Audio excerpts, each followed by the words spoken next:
Hi everyone. New camera, who this? New camera. I it is wild because I dashed. Wait, you can't hear it in my voice. I dashed so quickly up to my place. Like I am sweating. Like I am so sorry. I want to wipe my face, but I have nothing to wipe my face with. And because I need to be packing right now, I'm not about to get acne in the name of what putting my nasty hands on my face. So like let's just like hide everything. Hello everyone. Welcome back to Themis and Toad. Grab your coffee, water, tea, whatever you're drinking, go and get that.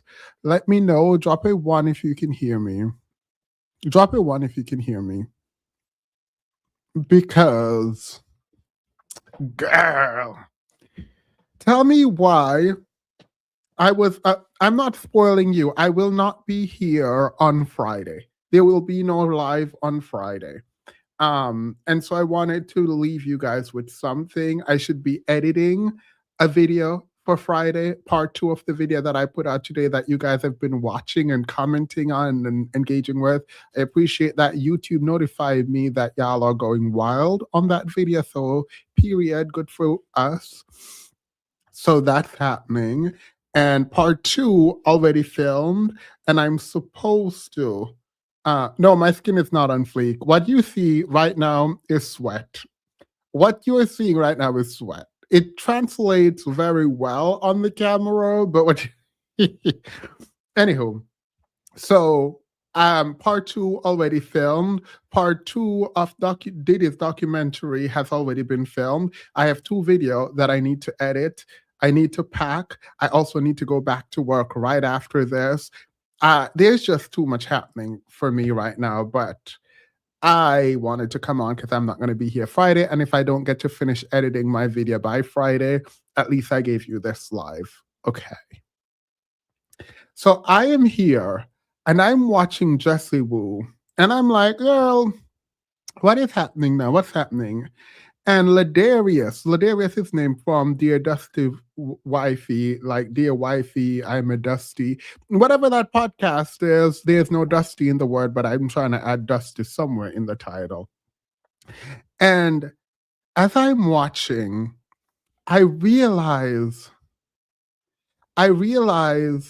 rush to get here on time after being late a few times. I realize that I need to be kinder. This was not going to be the video. Like, it is still the video, but I had so much, I was so annoyed, but I've worked that back. Kilo is the one who helped me work it back, even though she is mad at me for saying this, but she's the one who helped me work it back. But this lady really sat up here and paid 50%, $75,000 to go get married to Ladarius from their Future Wifey podcast. Like that's an actual thing that actually happened. Like a woman met Ladarius, gave her number to him, and then continued to try to date him, go out on a date with him, set it up herself, and also paid 75. Now, there's a hypocrisy thing happening where Ladarius said the whole platform was to give his wife the best wedding and there was no expenses going to be paid for this wedding. And so there is the hypocrisy, right? Like, fine, whatever. But it's not the hypocrisy that bothers me. It's the fact that some woman really sat up here and said, I'm going to pay $75,000 for my wedding because my husband can't afford either can't afford it. Ladarius was making it sound like 50-50, but then talking about how his wife was submissive and all of that. So I'm like, you got a submissive 50-50 provider? That is insane. Brianna said he literally got married because people were calling him out. Yeah, I dragged him. I told him that that platform is dusty and he doesn't actually want to get married. He just want to pretend like he want to get married so that he can capture the. So I don't want to say low self-esteem because Jesse will call them low self-esteem Christian women. um, I'm just gonna go with Christian women. I'm just gonna. I'm just gonna go with Christian. I'm gonna go with Christian woman. I think Christian woman is a fine, The, okay. Speaking of skin, I'd love to see your reaction to the Vanity Fair pictures of the current White House staff. Girl, let me look at it. I'll go look at it in a minute and let you know. Um, there is an ecosystem of shaming your spouse. And it does feel like Ladarius is playing a part in this, where men come out and just embarrass their wives and see how far, like, it's almost like a competition to see who can embarrass their wife the most and how long the wife will stay. And it does feel really insulting to watch, because even if you know this woman is raised in patriarchy, and let's call her, I don't believe this, I don't know that. Well, I don't know this, and I'm not saying she is. Let's say she's the pick me of pick me's, right? She is the queen of the pick me's, and she is on her knees and elbows begging to get married and say, I will pay not just 50%, but the whole thing. You don't have to do anything. I will carry you down the aisle. I will write your vows for you. I will say your vows for you. I will go to work for you. I will write your books for you. I will do everything. You just have to exist. Let's say she did that. I think it is strange that the husband then offers this up publicly for us to critique his wife. I think there is a sadness there because, like, yes, you got picked. The pick me's of pick me got picked. But in you getting picked, you're also being humiliated, and the privacy that belongs to you and your marriage is now out there for public critique. And there's something deeply sad about that, because women are going to be women, right? Like, and that doesn't mean anything to me. But in the world of patriarchy, what that means is they're going to want to get married. These women going to pay for these marriages. If they have to go, let me not say that. If they're going to have to do what they have to do, they're going to try to get into these marriages. And I think it's really sad that we're at this place. I think it's really sad that we can critique because Ladarius Dusty Self decided to come online and highlighted that his wife was essentially just there saying, I'm just going to make life as easy for you as possible. In fact, instead of you doing your job to provide, I'ma just pay half of it. Yeah, I think that that is a problem. That is a problem. I'm very mad.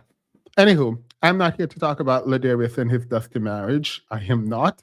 I am here instead to discuss marriage generally. Because every time a Christian come online to tell you about their marriages, a part of me starts itching because I know it's going to end with I was strong and I was graced. Sorry, give me a second.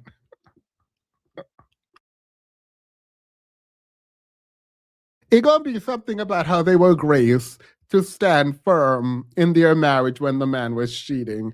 And let me say, God, let me pray to my Father in heaven. I am not your strongest warrior. I do not want to be Test. I am no Job. I have no plans to, like, absolutely not. Like, I'm not your strongest warrior. The girls seem to be your stronger. It looks like married women, it looks like wives are the Lord's strongest warrior. It looked like the wives. It looked like the wives are the strongest warriors. And so as such, we're going to hear this husband who came out on TikTok. He's going to tell us some stuff that he's been doing. And I don't know if he's trolling or if he's serious. I have no clue what is happening. But I'm going to let you, this husband tell y'all what he's been up to with his wife. And then we're going to talk about reconciliation after your man has been cheating. And apparently that's where we at. Like, Apparently, that's where we're at. So let's get into it. Yeah. All right. Go get your coffee, water, tea, whatever you're drinking. Go and get that. We're just gonna go quickly through this because I have things to do, including pack. So let's just quickly, easy work. Let's get through this.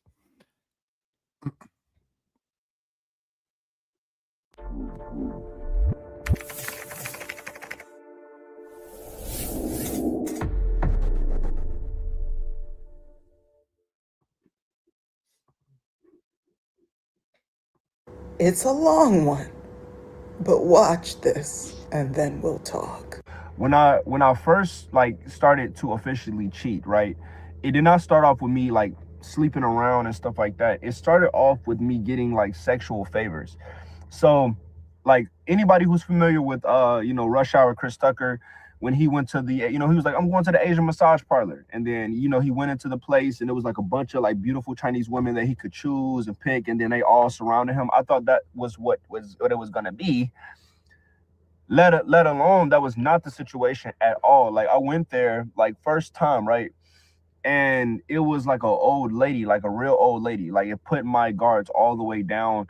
And I went in pretty much, take off your clothes, take this off, lay flat, got a massage, everything was good. Then she told me like turn around. And then when I turned around, she said, I'm like, what do you mean? She was like, $40, baby, $40. I gave her $40. She gave me a hand job. And from that moment on, I was literally hooked. And it went from So if you've already thought, oh, he's coming online to take accountability, absolutely not. He's not taking any accountability. When you said you went to the parlor, let's call it the parlor, and you expected to see women like you saw in Rush Hour, you went there with the intent of doing what you wanted to do. You had the intent prior to that happening to you. That's why you went, right? So, like, when he goes, after that time I was hooked, that is weird when you already went there to get this done. This is also one of my problems with like the gay spirit. When people are like, oh my God, I had the gay spirit. That's why when I was young, I was doing drugs and meth and I was sleeping with everyone. No, you just wanted to do that. Ain't no gay spirit, ain't no cheating spirit, ain't no Jezebel spirit, ain't no you being hooked on nothing. You wanted to do that. You went out of your way to go to a parlor to get that done to you. And even though the woman was not quote unquote attractive, you decided to do it. Not only did you do that, you then came online to shame your wife. And I'm hoping to God he does not, in fact, have a wife. I'm hoping that this is all for clout. I'm hoping that this is all to go viral because people like this do not have any self-respect. I do see the marriage band, the wedding band around his ring finger. He's saying he has a wife. So let's get into it. I went again and again and again and again and again and again and again and again to the point where I literally went to like I want to say like in a span of 5 years, I think I went to like 950 plus Asian massage places, getting happy endings. That eventually led to like escorts and like other stuff like that. That deepened like I'm talking about I could not stop.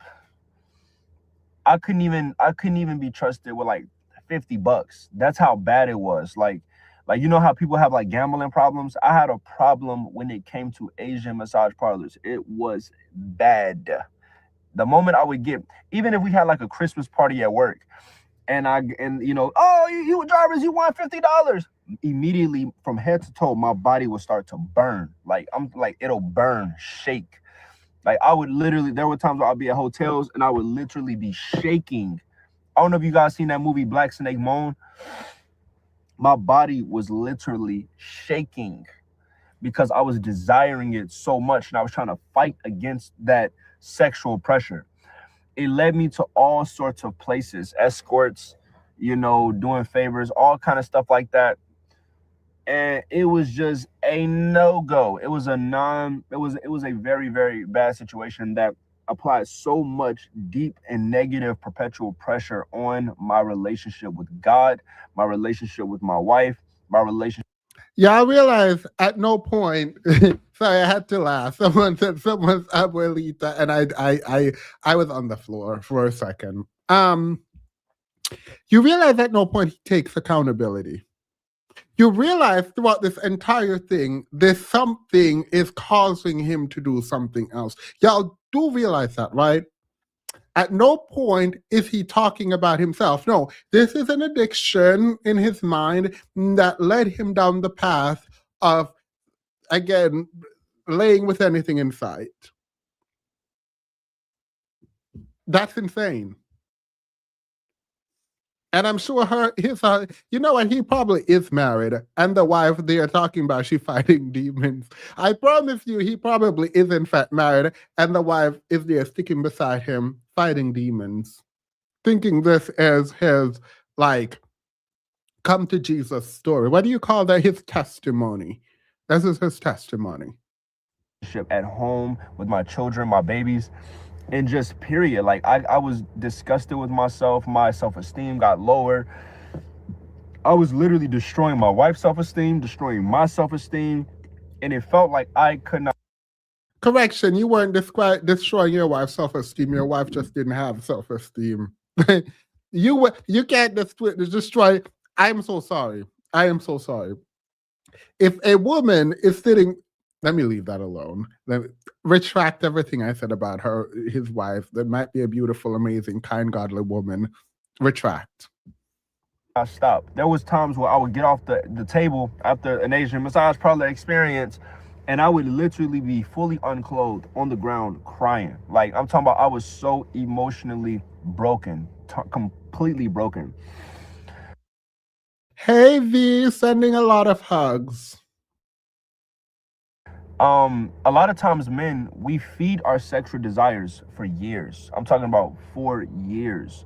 And we don't understand that giving the devil that foothold into our lives, it is literally a foothold into our marriages. But we have held hands with this demonic spirit for so long that it does not leave when you get married. It stays. And it's like, oh yeah, no. We're going to have our way with you still.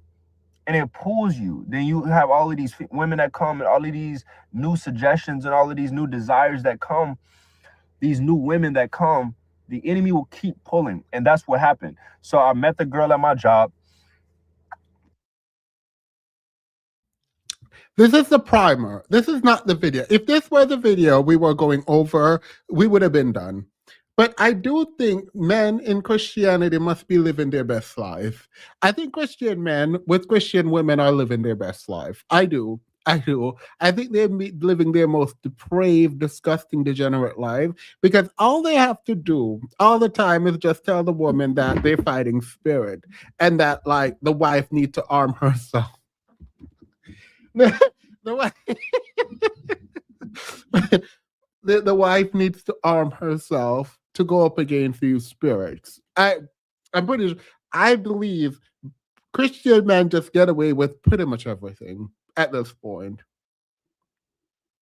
The fact that you have the audacity, hey Ngozi, the fact that you have the audacity to come up here and speak this way, and you have a wife beside you, probably talking about how she's a praying wife.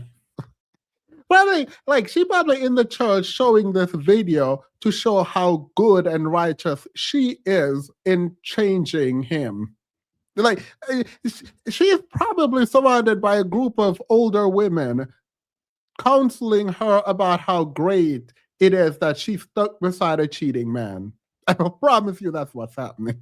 I promise you that's what's happening. Like I said, she reached out to me, DM me and everything like that. very, very flirty. We began to meet up. And the thing about it was she was not like amazingly beautiful. You know what I mean? Like she was average at best. But the thing about it was, I think that's kind of how it flew under the radar a little bit, was the fact that I wasn't looking at her like, oh, she's bad, she's so fine. No, she was like decent, she was cute or whatever, but it wasn't like heartthrob. You know what I mean? So I felt comfortable to talk to her in person and stuff like that. But I didn't understand the emotional effects of talking to a woman for so long and how it will literally bind you and connect you with that woman. And Talking to a woman for an extended period of time binds you to her. Why weren't you getting binded to your wife? How come you didn't get connected to your wife and bound? How were you not bound to your wife, girl? So if talking to a woman and being with a woman in that platonic way binds you to her sexually, how come you're only getting bounded to women outside of your marriage?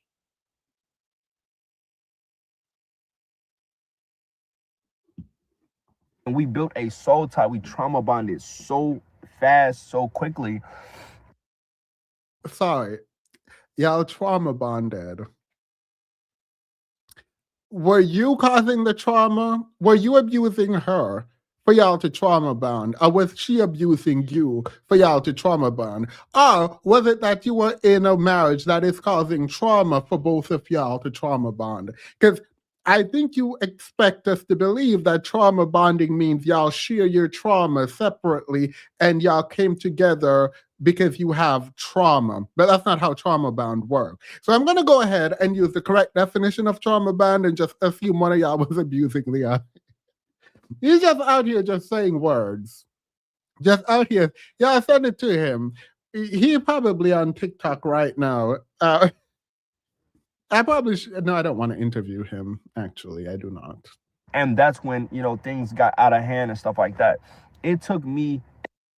I don't want to interview him, but I do want to interview the wife. If I could interview his wife, this would be very interesting. I want to know everything that is going on in that wife's head. Ain't nobody care about this dusty man. Ain't nobody just looking dry. A minute to get over that situation. Definitely took me a minute to get over that situation. But by the grace of God, was able to be delivered from it, was able to move past it, move forward from it. But I just want to give you guys a little context as to kind of my story and things that I've done a little bit. I intend to go into more of the situation. I know it's very triggering to hear. I know that as women, you know what I mean? I have a majority female audience base. But if you can take any sort of value from my story, and if you can, learn anything, I would really appreciate you. Share the content, learn from it, laugh, get mad. I definitely get it. But this is my story. You know what I mean? It's unique to me, it's unique to who I am, and I've been through a lot. So I'm sharing, what I've been through, what I've gone through, what I've done, so that it can in some sort of way bless somebody else. And in the midst of it, Jesus never left me. Like, even when I was at the mistress house and everything like that, I remember I would be in a bathroom crying and speaking in tongues, like, and praying. Yo, the Holy Spirit coming over you while you're cheating on your wife is diabolical. Sorry. I don't know why I decided to be drinking while I'm laughing, girl. What do you mean you were speaking in tongues while you were cheating, girl?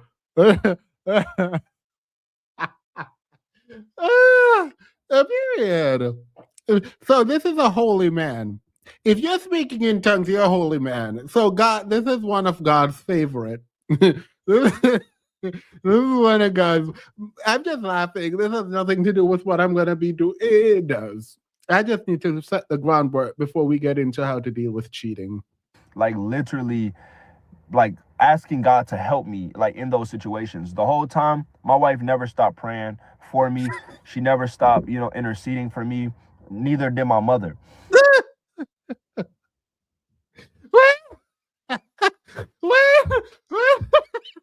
Sorry, I completely forgot this part because I keep saying I want to know what the wife. The wife was praying, girl. Period. The wife and the mother were there praying and interceding for him while he out here cheating with the Jezebel spirit. That is wild. That is what y'all. For all the Christian girls come to the front, y'all have a lot of explaining to do. What do you mean y'all praying while your man out there cheating? So you know your man is cheating. You know your man is out there zipping it and doing it. And you're praying with his mother that he's okay and comes back to you and is cured from the Jezebel spirit. That's what you're doing.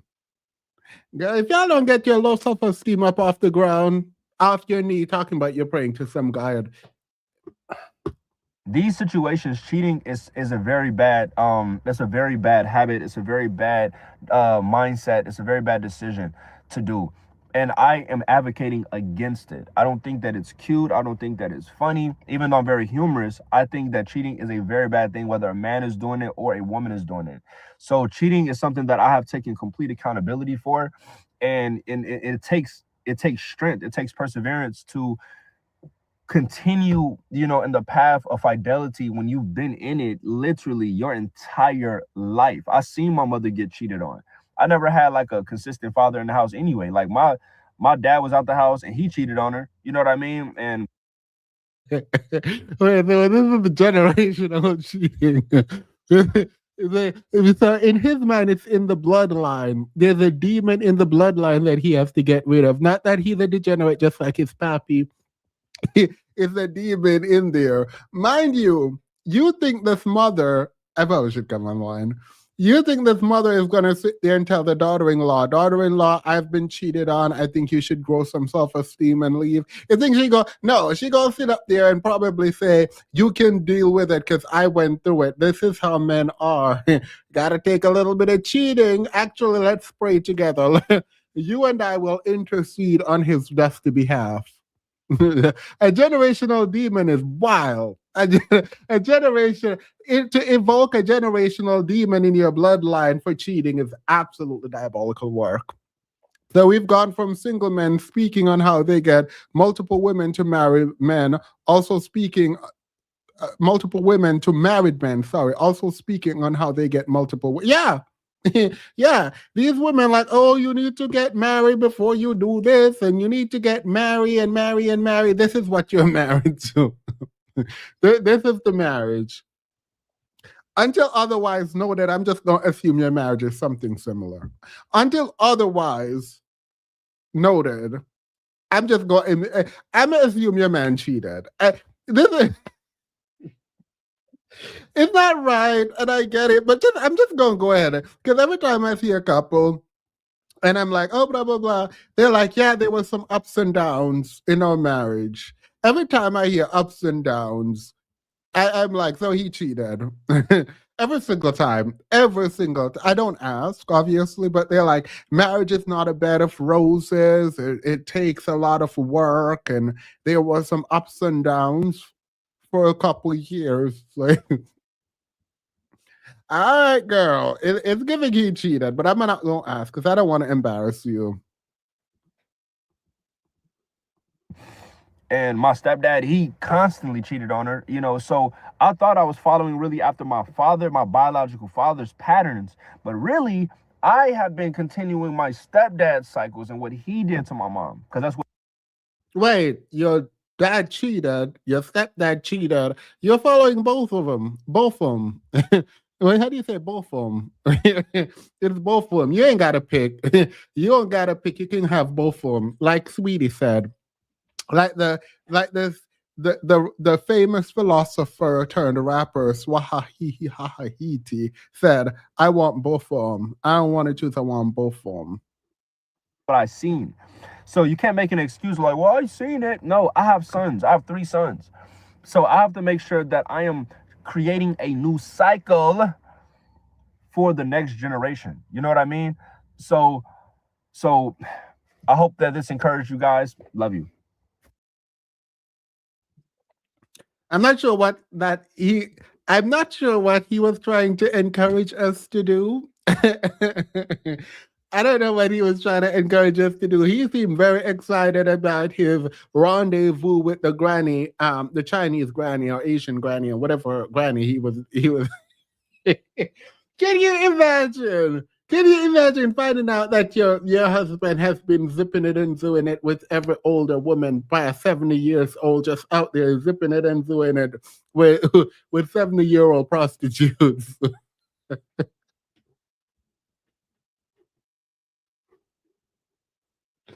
Yeah, yeah. Imagine finding out that your husband was so addicted to all of this that if he got $50, his body would start itch and he would start burning because he needed to go back to this 80-year-old granny at the parlor. Like yo, you gotta. I don't know, man. That don't even sound right.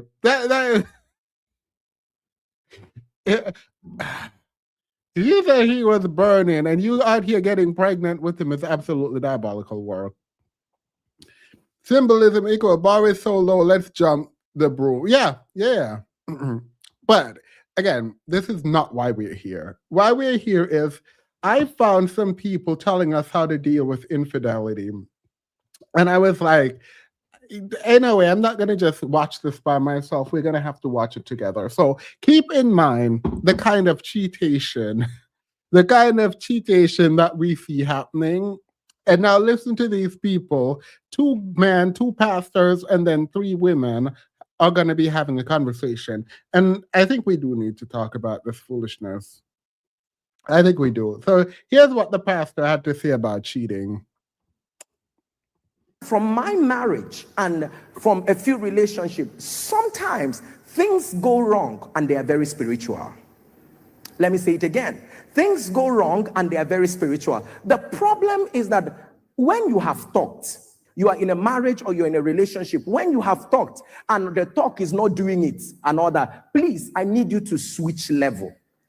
I need you to understand it's time to, especially for those who are married, it's time for you to switch to another. I mean, you need to be spiritual enough to understand that we wrestle not against flesh and blood, but against principalities, against power. Every day you are positioning attack with the man. Why is he dating that girl? Why is he dating that girl? Why is he dating that girl? And every day you are, quarreling and all that. No, don't quarrel again. You have complained enough. Next time when he's sleeping in the night, cross your hand over his life. As you cross it like this and he thinks it's a romantic hug you are giving him, you are beginning to speak to his spirit and you call him by name. If his name is Okechukwu, say, Okechukwu, hear me as I hear the Lord right now. From today onwards, I speak to your spirit. Disconnect from that girl. Disconnect from that girl. Disconnect from that girl. In the name of...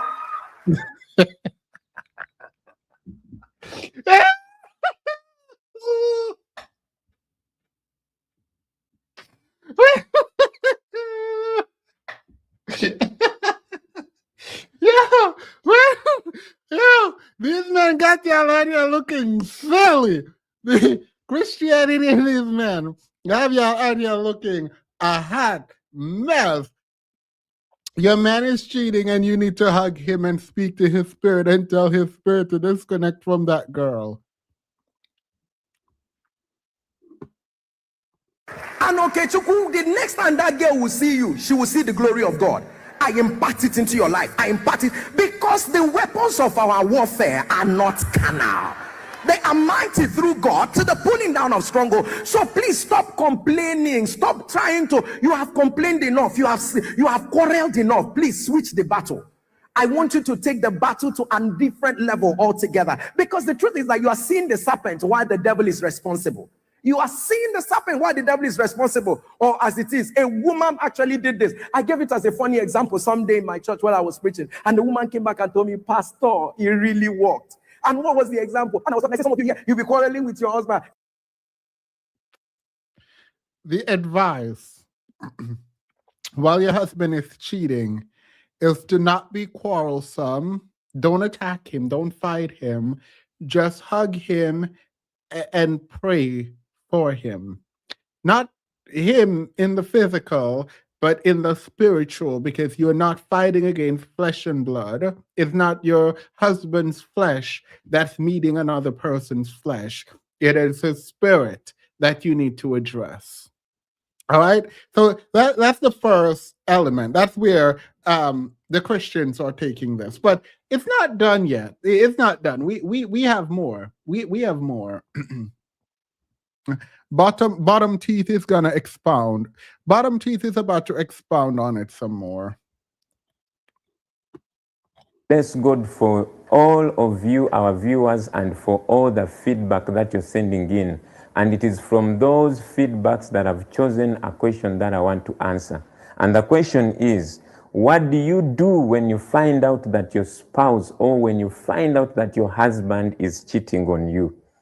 First of all, I want to dedicate this video to every woman out there who has been abused, both physically and verbally, or who has been cheated on. And instead of divorce or separation, you have chosen to forgive and to reconcile. I want to commend you for being a strong woman, because it takes much more courage to forgive and to reconcile when you have been hurt. So don't allow anybody to tell you that you are being weak, because it is easier to divorce or to separate or to hold a grudge than it is to forgive and to reconcile. You are a strong woman. I also want you to know that it is not your fault that he has cheated on you. Cheating is a deliberate action. It's a deliberate choice. It is something that somebody decides to do. It doesn't matter what you have done. When somebody chooses to cheat on you, it is their fault, not yours. You should also understand that you can't fix the past. You can't change what has already happened. None of us has the capacity to go back in the past and change things. So it has happened. If you seek to reconcile, you must accept it and know that he has cheated on you. There's nothing you can do about it except to move on forward. I also want you to know that though he may not admit it, deep inside he feels sorry. Deep inside he feels guilty.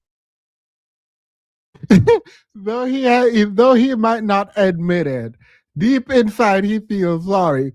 So you as a woman is about to try to reconcile with your husband and continue a dusty, disgusting, degenerate marriage with a man who won't even apologize to you, because deep inside you know he feels sorry. He cheated, and you're saying he might not say sorry, but deep inside he feels...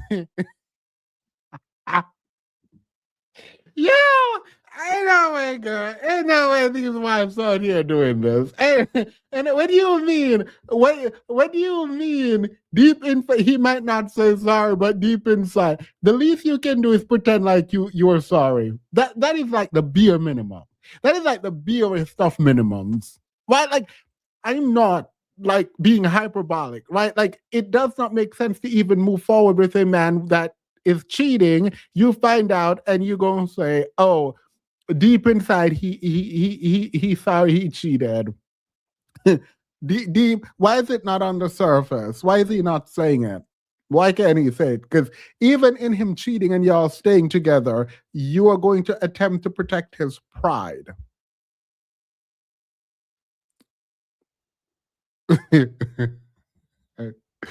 Stop.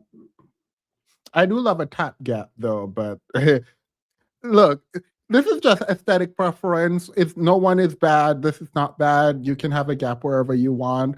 I like a top gap, not so much a bottom gap. The bottom gap is not for me. Inside he feels guilty and he seeks your forgiveness. He may not even show or physically or verbally ask you to forgive him, but deep inside he seeks your forgiveness. And when you forgive him, it helps him to move on forward. So I want you to know. Okay, he cheated. He might not tell you he's sorry, but he needs your forgiveness to move forward in his life. But he won't ask you for that forgiveness. You should give it to him because deep down he feels sorry and you want him to move forward. So you need to give him your forgiveness, even though he does not say sorry or ask for your forgiveness. Okay, girl, period. And period. That he may not admit it, but deep inside he feels bad that he has cheated on you. So what do you do when your spouse has cheated on you? Number one, don't spy on them. You see,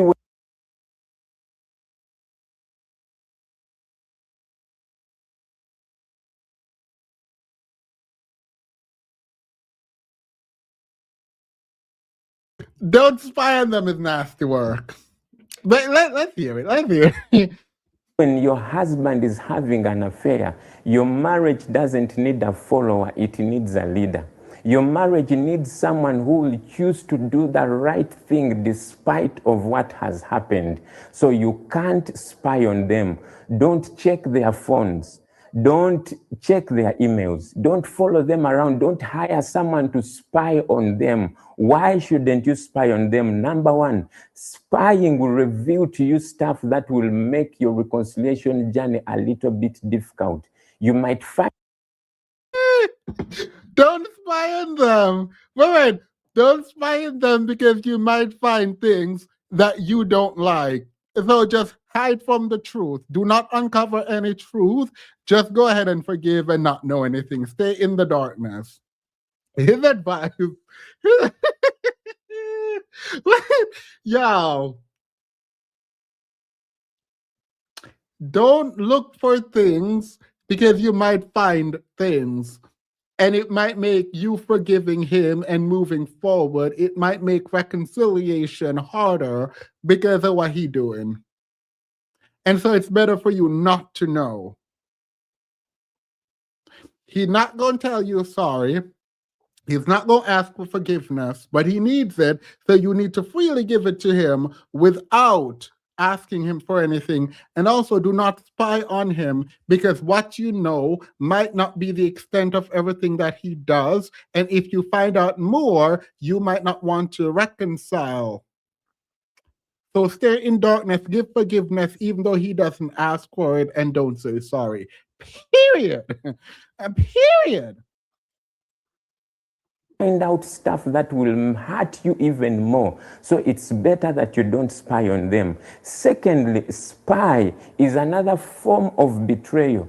It is a breach of trust. So you cannot allow to spy on your husband. Instead of building trust, it will build more distrust and it will not help you. The only way I'm taking this advice is if I'm cheating back. The only, cause like then we both gonna do this. We both go employ these tactics. Cause I'm not gonna be the dumb idiot sitting in the corner. I'm not about. Let's say I want to stay in this marriage. You cheated. I cheat. We cheat Thomas, girl.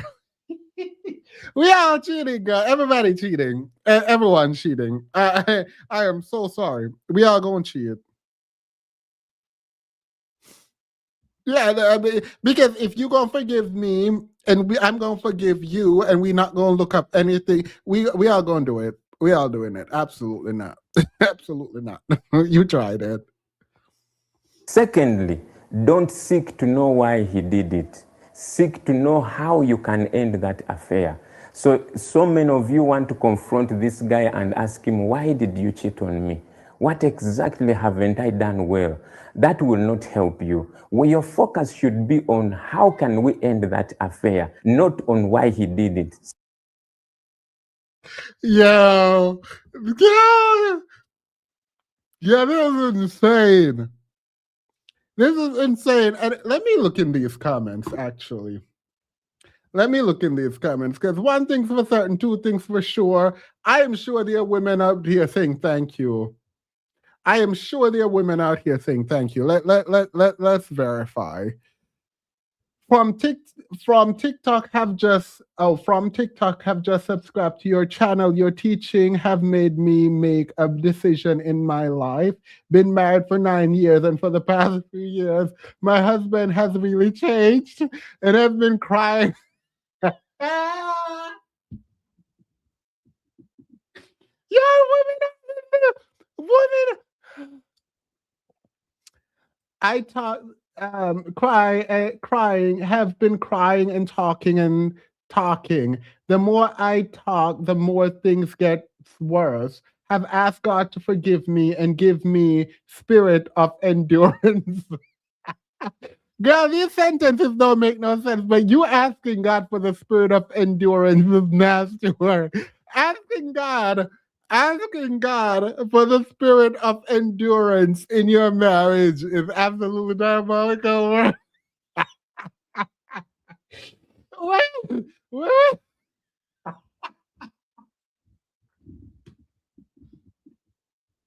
Yeah, you're asking God, you're out here asking God for the spirit of endurance.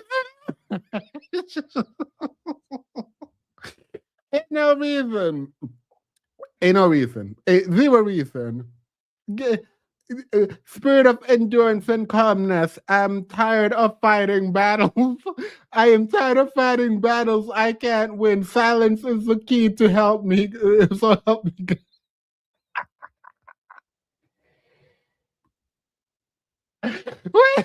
Yo, I. Sorry, I am big mad I don't have merch. I am big mad I don't. I need a merch. I need a shirt. I'm gonna make myself a shirt that says the spirit of endurance. I also need the spirit of endurance, not for some dusty relationship, but but I feel like I should have a merch with the spirit of endurance on there. When will preachers start telling men, oh, period, you talking sense? I'm not about to read you because you're talking sense. No, let me read it. When will preachers start telling men that they are the priests of their homes and they should be walking in purity to love their wives like Christ? Girl, absolutely not. Ain't nobody gonna tell men that. What if after doing this he stop for sometimes then do it again? Wait.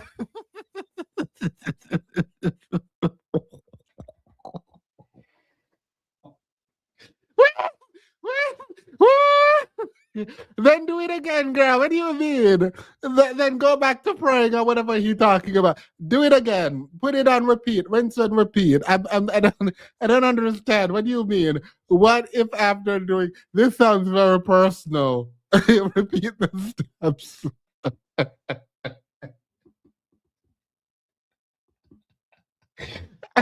well,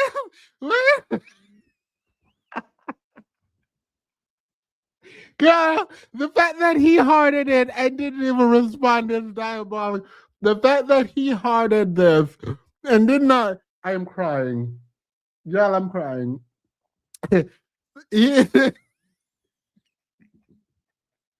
The son inside said, the spirit of endurance, won't he do it? Yes, he will. I can't breathe. What do you mean? What if I'm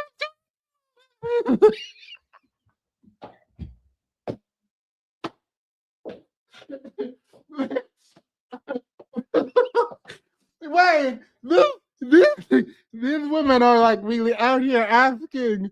These women really out here. What if after doing this, he stopped for some time, then do it again? What should I? Girl, rinse and repeat. What do you mean? Just do it again. Start back at one. Through this, I can see the signs through your clips. I don't know what she's talking about, but she's trying to stay with her man. Papa, I think this is what they call password marriage. Marriage is still because of passwords. I don't know. Unfortunately, I did all those wrongs when he cheated. Ain't no way. Ain't no way. Ain't no way. Unfortunately, I did all those wrongs when he cheated. But after listening your clips from TikTok and brought me to YouTube, I'm doing everything that you said and I'm seeing changes. God's in control.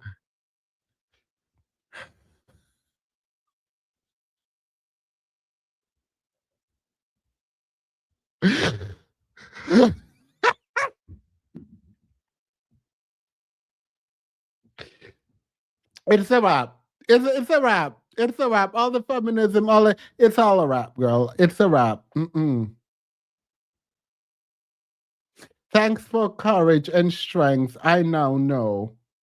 Yeah, women really sitting up here taking this man's advice. I probably shouldn't be laughing. I probably should be talking about why this is wrong and like why you shouldn't follow this advice. But in truth, I feel like I think I will shut this channel down before I rebut anything this man is saying. I am not taking none of this seriously. I'm just going to assume the women in the chat are lying and they're not taking this man seriously because there is no way you're sitting up online thinking, yeah, this is what I should be doing when my man's cheating. In a way. Sometimes they don't even know why they did it. And the more you push him, he might turn the shame and anger on you. He might also try to blame it on you. So you are giving him opportunity to justify himself by turning the blame on you. So don't try to find out why he did it. The other point is hanging. He cheated. You shouldn't try to find out why he cheated because he might blame you and take anger out on you. So he's not just a cheater in that kind of abuse. He might be additionally more abusive. Like, you shouldn't, period. Hang in there. There. I want you to know that affairs are built on lies and lust and they cannot stand for long. No affair has the capacity to stand for long unless you help it to stand longer through your conduct. So many of you, when you find out that your man is cheated on you, you begin to misbehave. You just give him more reasons to justify his cheating. So I want to help you understand that you cannot deny him sex. You cannot punish him for his mistakes. Yes, he has done it. Punishment will not help you to reconcile. I am here to help those ladies who are seeking reconciliation. I ain't gonna do it. I ain't gonna do it. I ain't gonna do it. I ain't gonna do it. I ain't gonna do it. Wait.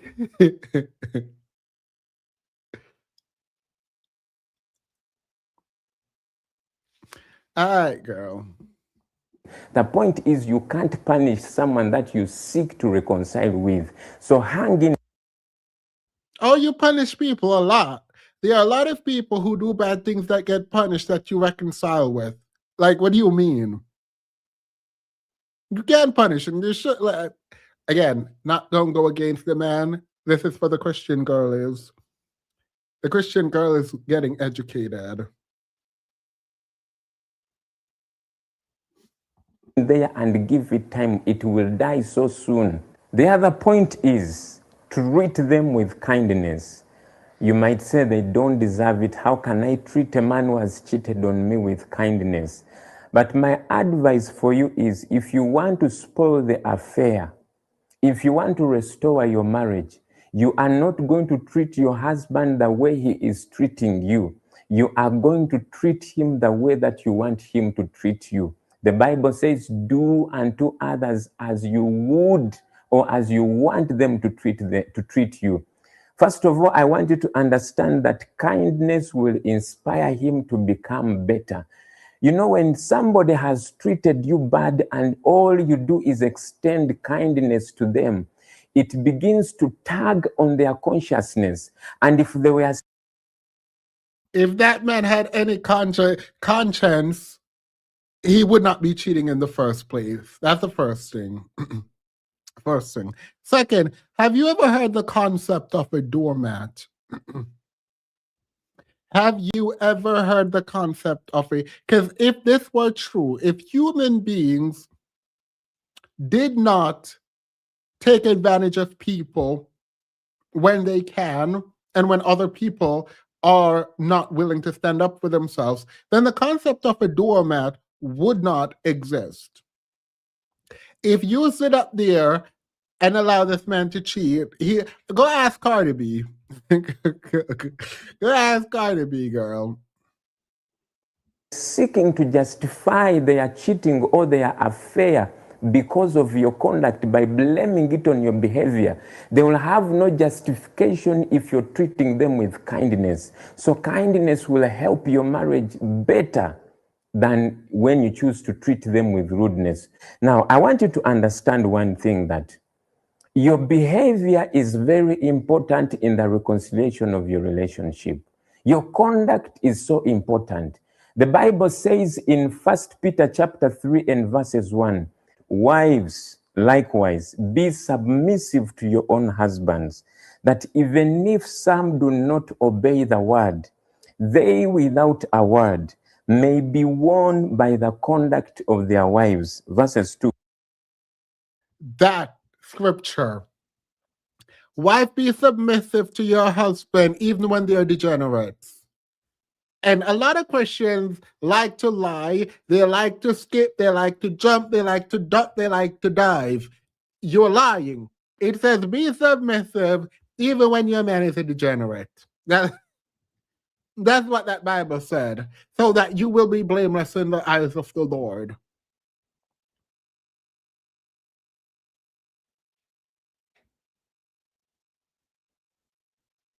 Yes, his conduct is inconsequential. His conduct is inconsequential. You should be submissive to him.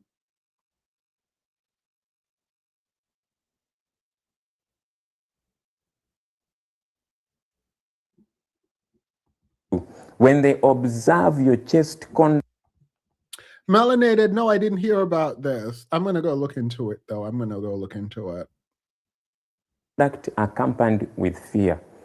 I want you to know something, that when your husband cheats on you, he's not obeying the word, because the Bible says God will judge the adulterers. So if he's committing adultery, he's disobeying the word. Now the Bible says that even if some do not obey the word, they without a word may be won over by the conduct of their wives. What does the Bible imply here? The Bible, God is telling us that if your husband does not obey the word, he's not going to obey your words. And all you are left with is your conduct. Your conduct is what will help you restore your marriage. So if he has cheated and done all these things, your words of advice, of counsel to him will not help you. You confronting him on the issue will not help you. But your conduct, that's why I told you that you should treat them with kindness. Your conduct will help you, because the Bible says they will be won over. If a man can be won over to Christ through your conduct, it also means that a man can. So you, the wife in a Christian household, while your husband is cheating, should win your husband over to Christ. Meanwhile, your husband is supposed to be your leader, and you are supposed to be submissive to your husband, but you need to lead him back to God. Be won over back to you through your conduct. So you have to learn to behave well. Your behavior is very important. I want you to know that your words are your enemy when you're seeking to reconcile your marriage as a woman.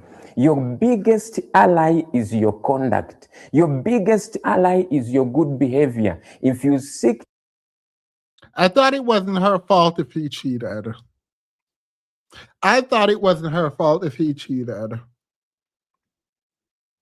To restore your marriage, seek to behave well, seek to conduct yourself well. And I also want you to know that a woman's weakness, when a woman seems like she's weak, her humility, her quietness is her strength. When Okay, then you be quiet and docile. If it is so strong to shut up, if it's so strong to be a doormat and let people walk all over you and be submissive, why don't men who claim to be strong, why don't men do that? I think we should let men be strong for a minute then. Let men take on the role of women if it is so strong. When you are a quiet woman, when you're a humble woman, when you seek to submit to your husband, despite of what he has done to you, you are a very strong woman, and it's working for you. It's going to work for you. So seek to behave well. Don't seek to punish him. Yes, I have said all this stuff, but... All right. And now No notes. No notes. The man said, "Let the woman cheat. Let your man cheat in peace. If you gonna stick around with this man, let him cheat in peace. Stop bothering this man. You're not about to leave. You only gonna annoy him. If you gonna stay, don't bring up nothing to him. Don't find out anything. Forgive him before he asks for forgiveness. That much, that on and so forth." If you remember the Danish deception, the Danish prince that was a CEO and an Olympian. The problem with Onyeka was that Onyeka wanted to stay with the man and wanted the man to be with her, regardless if he was lying, but she could not shut up about all the stuff he was doing. She kept bringing it up. She didn't want to leave. She wanted to stay married, but she wanted to bring it up. And the man is like, absolutely not. You know you want me. You know I can stay. You want me to stay. So let me do my scamming in peace. Essentially, he's saying, for your cheating man, just don't make him uncomfortable. Let that man cheat in peace, is what he's saying. All right. So it's like, you know what? Let me go listen to the women, because I know the women's heard this, and the women's are like, you know what? Let's speak out. As womankind, we have to get out in front of this mess, and let's talk about what it means to be a woman. Let's talk about self-respect, gaining autonomy, moving beyond men cheating. Stop thinking we need men. Do not think of ourselves as subservient and thus less than human and less than man. Let's think about what it means to be fully human and agentic. All right. So these women are the women I found to do that work for us.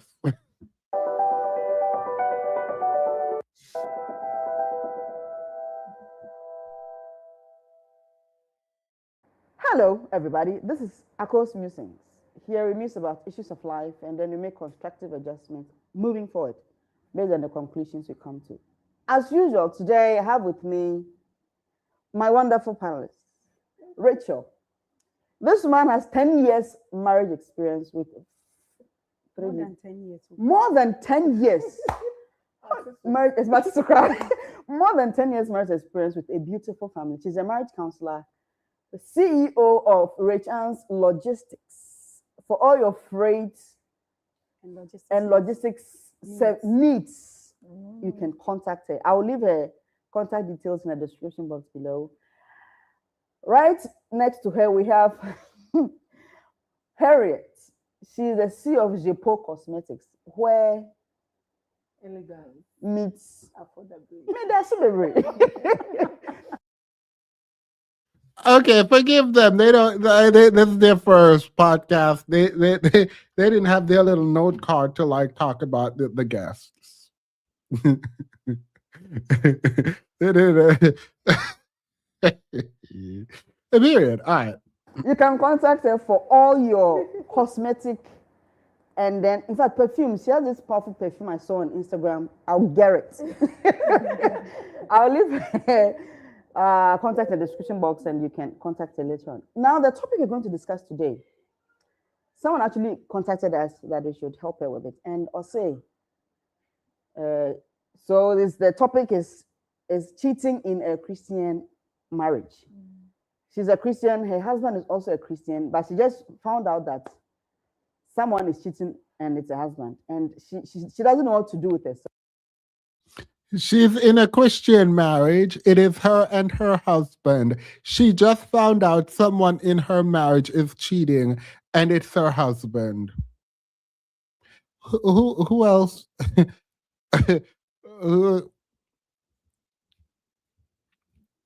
Would she have?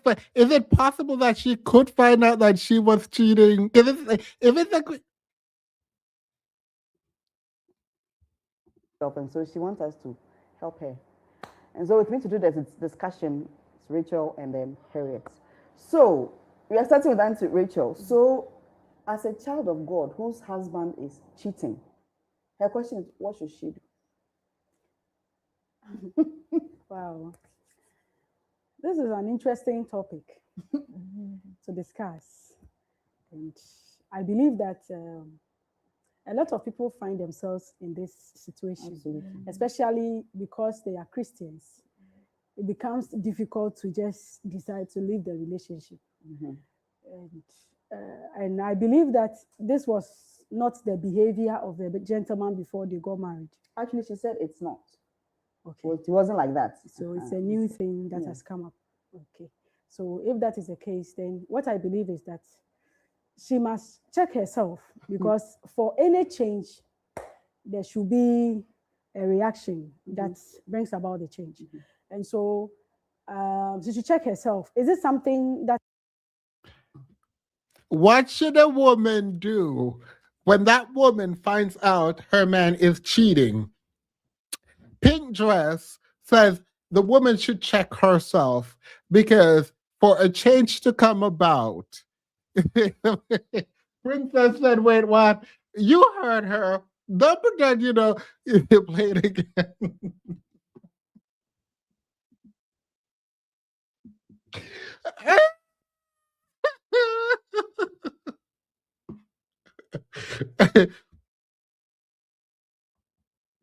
I believe is that she must check herself, because for any change, there should be a reaction that brings about the change. And so she should check herself. Is it something that she has also changed? Is it that she has also changed in a way?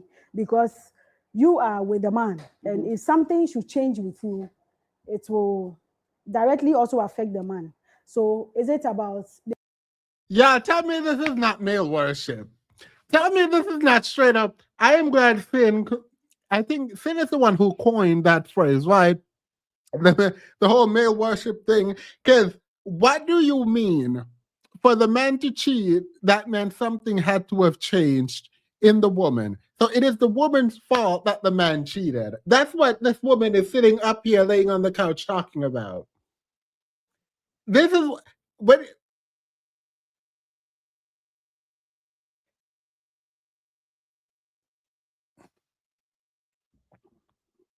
the way you cook, the way you take care of yourself, about your kids, or what is it that you are doing that maybe he has complained in the past, which you have not paid attention to?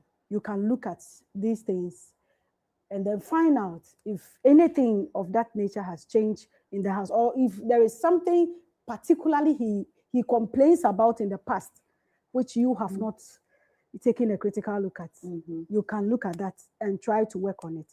And then secondly, I also believe that you can also find out from him why he is doing that. I believe that you shouldn't be in a haste to leave the relationship or be so angry at him.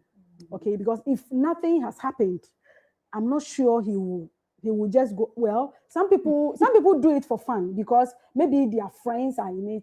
Some people talk them into doing it. So you must first find out why your husband has decided to cheat on you. Mind you, the man just told us that the woman should not try to find out why. Look, whenever people who have low self-esteem sit around and try to give advice, I just shut my ear off, because I'm not about to sit around and listen and regurgitate none of this. She chopping gin, but yeah, no. By the way, Keela, are you up? Do you want to come up? Are you free? You know, every time I see you, I'm gonna ask if you're free, because DJ changed her name in the chat, so like I literally can never find DJ. I literally can never find DJ in the chat because her name is changed, so I don't know what her name is.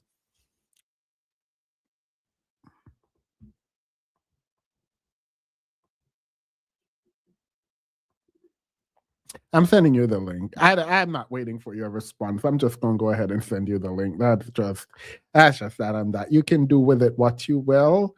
This is not it's a request that is done with a bunch of kindness.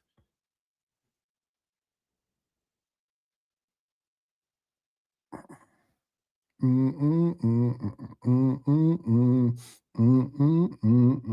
right, send.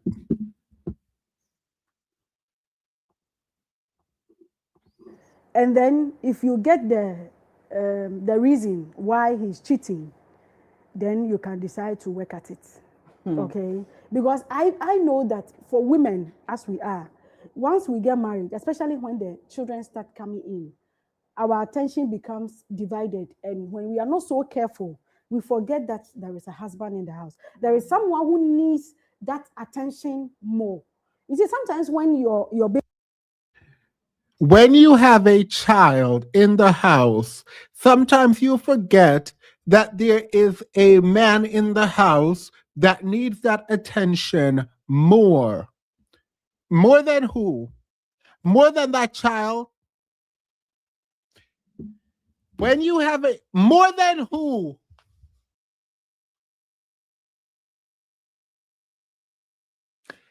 This is actually kind of insane to me. Like I actually do think this is insanity. It is male worship on a level that I don't think I've ever seen before. Because what do you mean when you have, yes, both of y'all's attention should be on the child. So now you paid attention to him. Hopefully he pays attention to you. You have a child and y'all both pay attention to the child. It's not you pay attention to him, you have a child, and now you have to both serve the child and the man. Absolutely not. I feel like this is the mule. What she said, a mattress and a mule. I think this is what Erica De Niro talk about. I think this is what Eric when she says mule. What do you mean?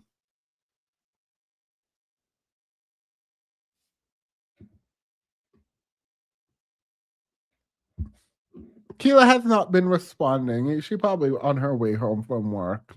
baby is even breastfeeding. You see your husband sitting by you and kind of yeah money. You know. Oh, waiting for you know, kind of yeah.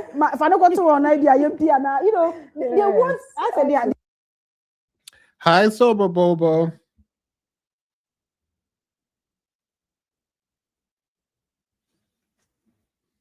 They are kind of jealous, you know, and so when they see that the kind of attention they used to have, they don't have it anymore, then they try to seek for it outside of the marriage. Wow. Okay, and that is the reason why a lot of them, or someone who, a Christian man, also on your baby and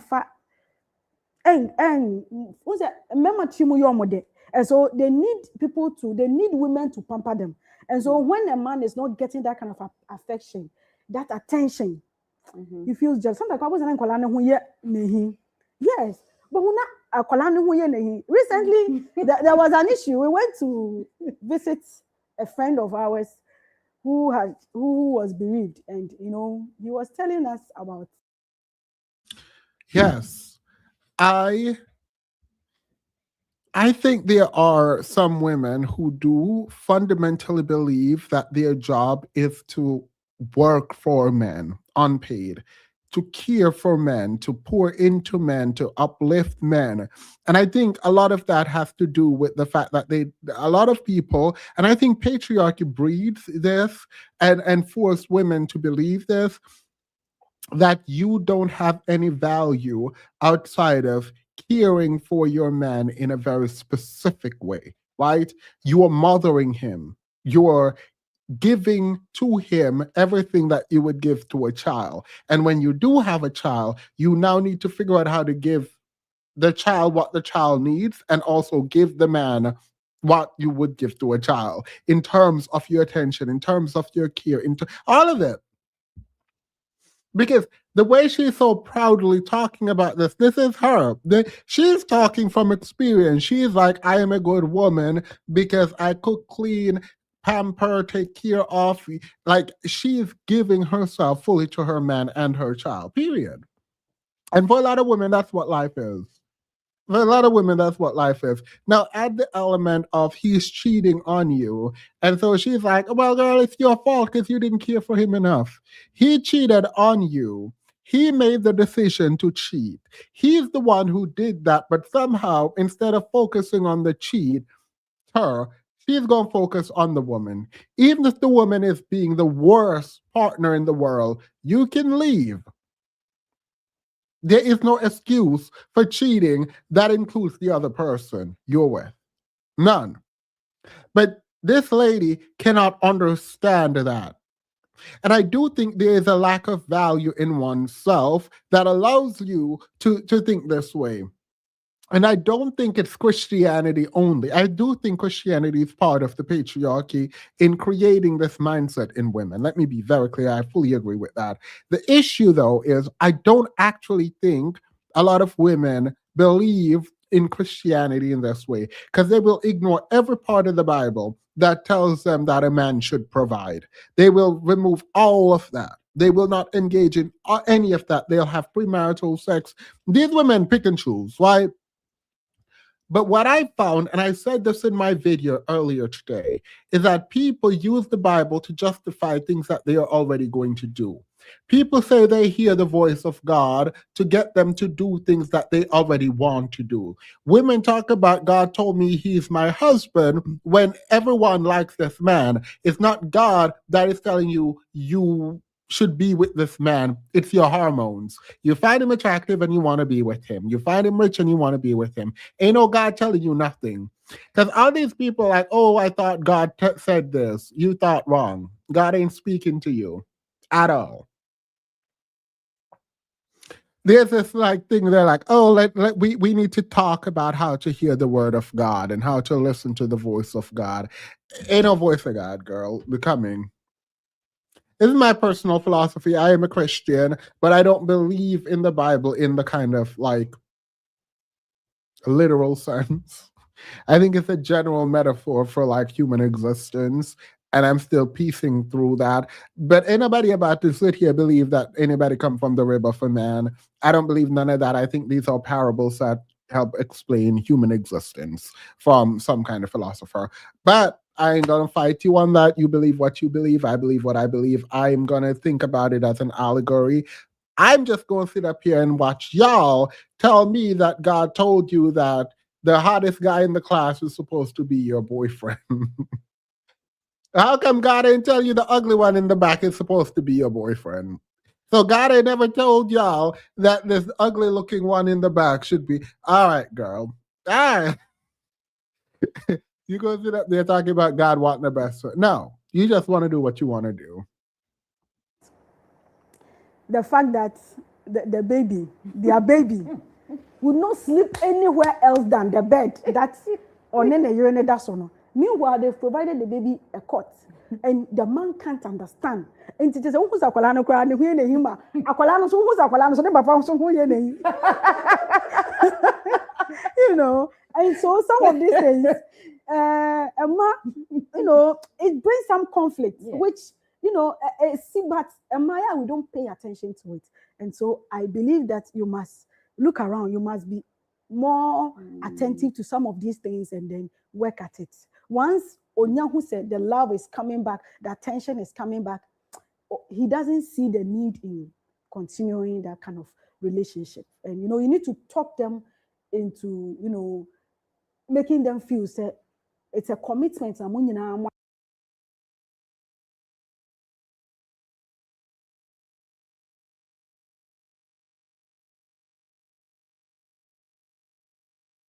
Sorry, I needed to go look in the comments, but I let me go up here first. I'll wait for the comments because I do find this really dangerous. Like, I actually came here to like kiki kind of, but I do find this dangerous because for a lot of women who already have self-esteem issues, this bending over back. First of all, if you have self-esteem issues, you probably should not be dating in this dating market. Let's start there. Let's start at the fact that if you have self-esteem issues, it is my advice that you don't have to take, that you probably should get some self-esteem or pretend you have some and operate as if you have some. Because if you start dating these men without self-esteem issues, this is what you're going to be doing. This is what you're going to be doing. You're going to be sitting there trying to figure out how to stop your man from cheating and then performing for a man who is always going to be cheating, and you just going looking dumb as ever. You're just going to sit looking dumb as ever. Like, oh my God, I'm going to stop him from cheating by cooking more for him, by ironing his clothes, actually contributing 80% instead of 50% to this household, having multiple children. Like, how you gonna have multiple children by the man who cheated on you before you had your first child? like I like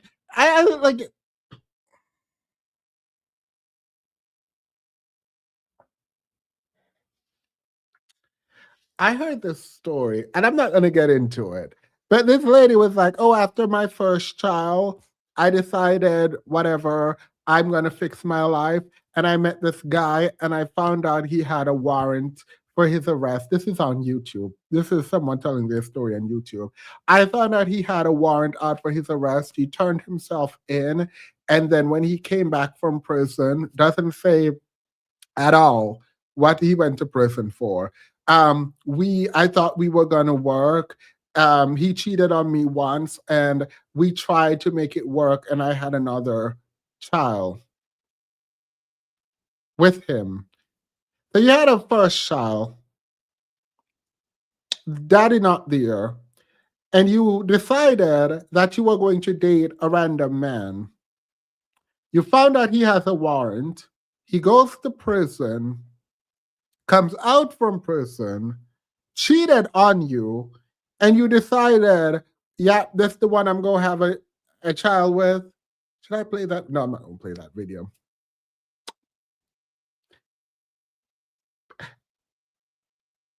I think that if your child hates you, I don't blame I don't blame the child. I do not. If your child, I still blame the man for not showing up, but like I'm gonna blame.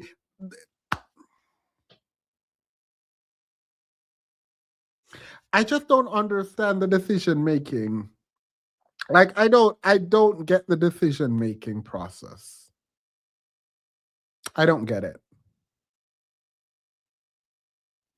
And no, it's not blaming. If that is what you wanted, then fine. But she was online complaining.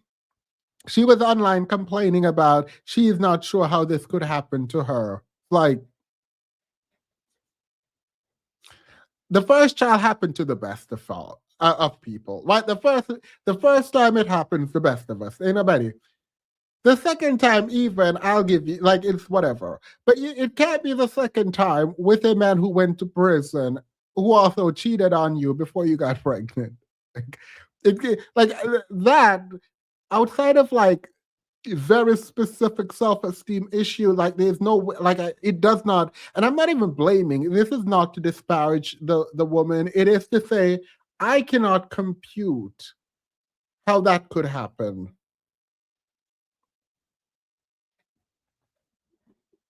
Bringing their mind back home and making them feel more at home. They prefer to stay in the office, longer than, being at home. But when they come and their home is warm, they feel that they come to some reception or they always. People who don't have that lower for self-esteem would never get it. Agreed. And I think that's why I still do give women grace, because in truth, she's going to have to live with that decision after she had the child if she doesn't give it up for adoption, right? And so, in truth, I don't really have a need to reprimand at all. And this is not reprimanding, this is not dragging. It is saying, I don't understand that decision.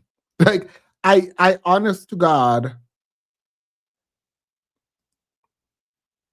I don't understand that decision, because it's just like, why would you have more children in poverty? Like, I don't know. Like, I don't understand how you could have one child and then, while in poverty, decide to have another child with a man who went to prison who cheated on you. Like, even like I just, self-esteem doesn't fully explain this to me.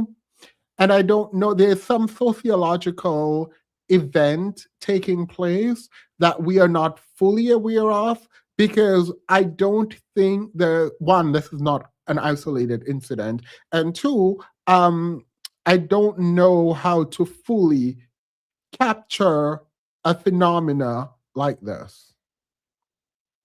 It does seem selfish, and if I'm your child, we're gonna have problems. We're gonna always have problems. It's up and it's stuck if I'm your child. Run home. Wow. Yeah. Asama Okana, it's true. Well, yeah, there's a question she added on to it, but we come back to it. Okay. But Harriet, what should she do? What should she do? What should she do? This is very is very, very sensitive. Because personally, I think that men has been, in quotes, overrated in terms of in a relationship. Y'all can't hear her because their mic, but she said, I think men are overrated. I feel like she should have just stopped there. She's about to just completely demolish everything she just said, but just stop. I think that the idea that you go and sit up there and try to keep a man is overrated. I feel like that's how I would have interpreted that statement. Not what she means. Is not what she means at all. She's going to explain what she means. And I unfortunately got bamboozled.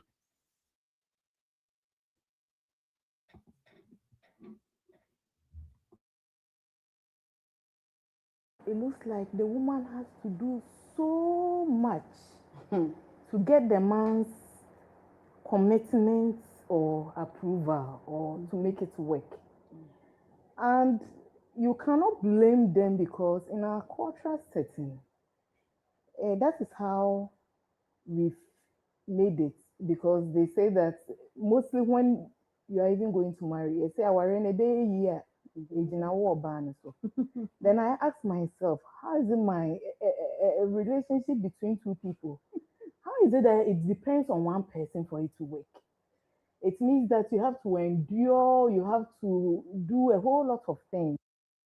She said, I ask myself, why is it that a relationship with two people is only reliant on one? And then she goes, that means that one person, the woman, has to endure and has to work. Like, I am with her so far, but she's not about to take it where she needs to take it. Let me just warn you. I'm a forewarn you. She's not about to take it where she needs to take it.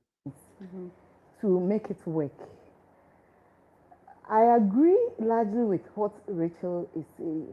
However, I think that the main one, if your husband is cheating, don't really blame yourself too much. And I will.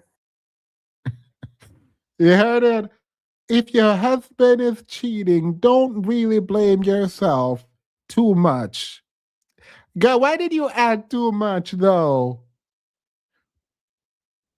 Girl, why did you add too much though? Like, don't blame yourself for your husband cheating is a perfect sentence. But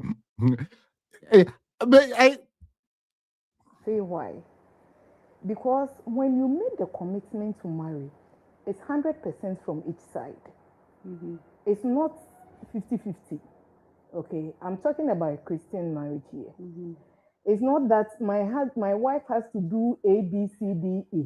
Then I'll come in with F, G, H, so I match him or her. It means that if per chance the wife that you marry changes in terms of body changes, in terms of stress and not being able to handle the stress and children and not giving attention, she changes in the way she dresses and all those things. It doesn't mean that you should change in the way you love her. Thank you. That is something, and it goes for the man too. If when you married the man, he was slim, sexy, tall, and for some reason he's grown short because he's put on weight and the tummy has become one balloon of Gary. It still should not change. So it comes to our fundamentals of why we get married. When we say love, it's not the eros, it's not the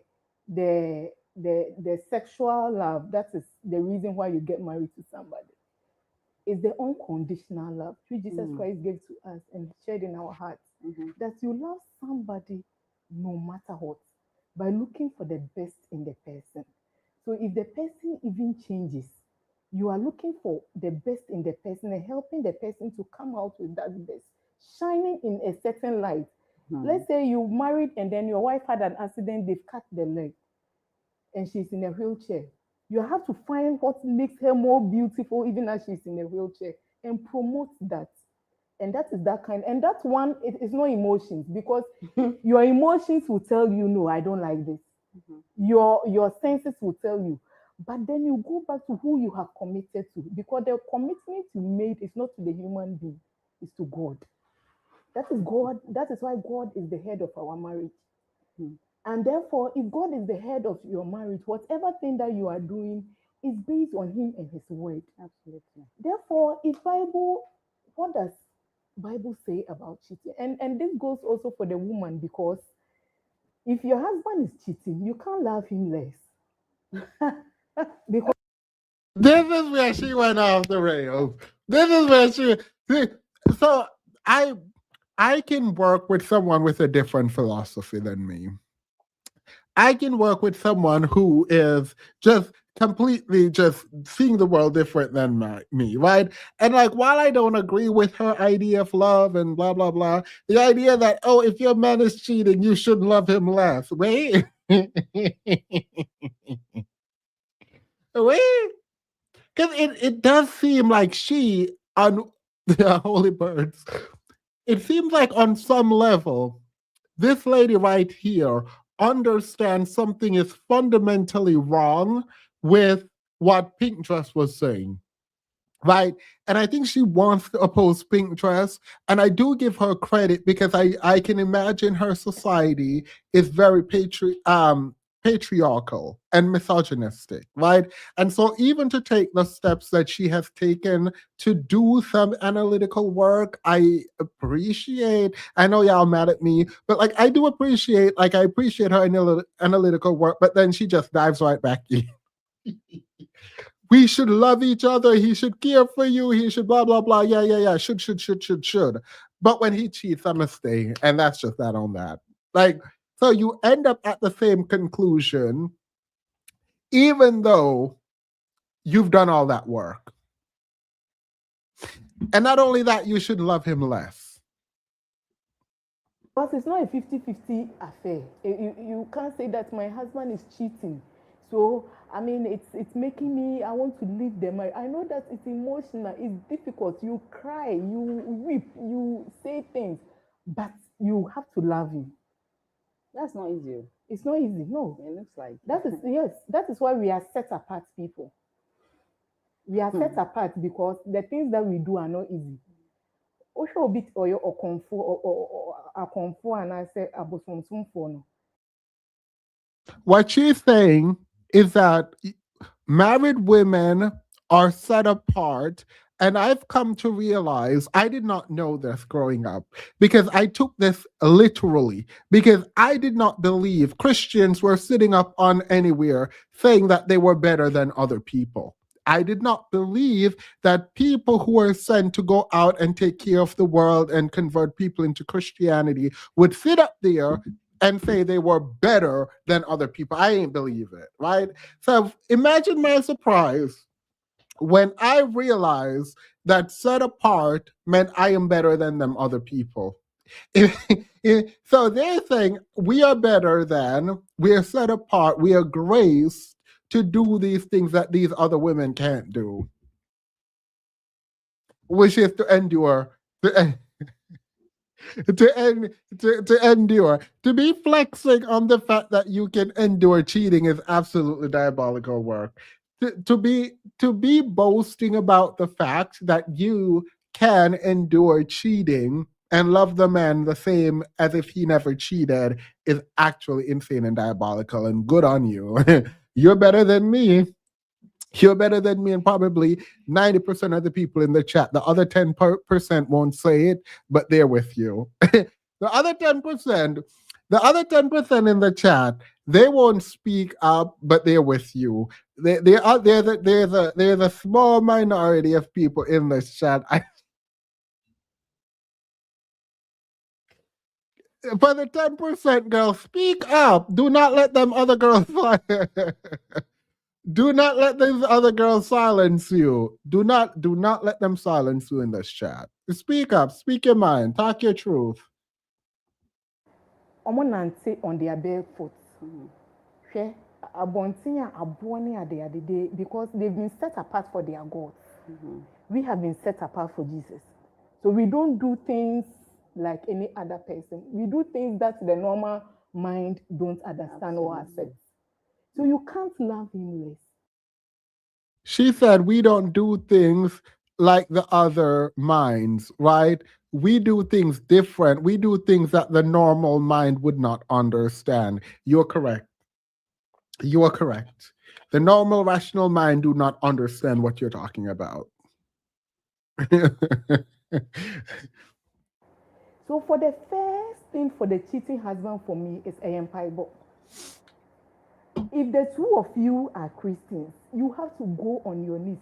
We have so much power over our spouses. Spiritually, they have made you one. She says she has prayed. She has prayed Yes. and prayed and prayed and prayed. Yes, She's tired but of you it. see, how does you pray? Because you can even pray and that your prayer is not being answered because you are praying out of anger, out of hate. I'm praying that something should happen. God doesn't need to do something for him to prove that he is God. Are you praying out of compassion, out of love, out of the fact that this man is or told him say, my husband, you have the power to break every covenant that your husband made because you have the power over your husband, but you can't stop him from cheating. You have the power of prayer, but you can't stop your man from cheating. You're asking for endurance in your marriage because your man cheating, but you have power over him. And there is power in prayer, but you can't stop your cheating man from cheating. Girl, get out of my face. Also, there's part 2 of the video not coming. It ain't coming. It's just not going to come because I just realized I have to go back to work right after this. I also have to pack. I'm planning to go to the gym. I do have the video, but the editing is not about to happen. Ain't no video coming Friday. So I might go live from wherever I am on Friday. I might go live just because ain't nobody got time. Not doing it. Not doing it. The fact that they are sitting up here talking about the power of prayer while your man is cheating on you is wild. It's the same thing with like people who are like, oh my God, I'm going to cast a spell on you to stop you from thriving in life. And like, I'll show you real magic because you don't believe in magic. And you're like, girl, maybe you should put some magic on your bank account. Because the fact that you're out here cursing people while you're broke is insane. The fact that someone said something online and piss you off and you're trying to curse them with magic instead of cursing your bank account, I think that's absolutely diabolical. You can literally make them beg and hate you or like envy you or whatever by making your life better. But instead you're like, oh, they're flexing online, I'm gonna curse them. It's like, but like, so you're gonna waste all that magic. You have all that magic to like tear someone down, but not to build up your own dusty bank account. All right, girl. It's the same thing. It's like, oh, you go pray for him and you're gonna care for him and you're gonna love him and you have power over him and there's power in prayer, but you can't stop your man from cheating.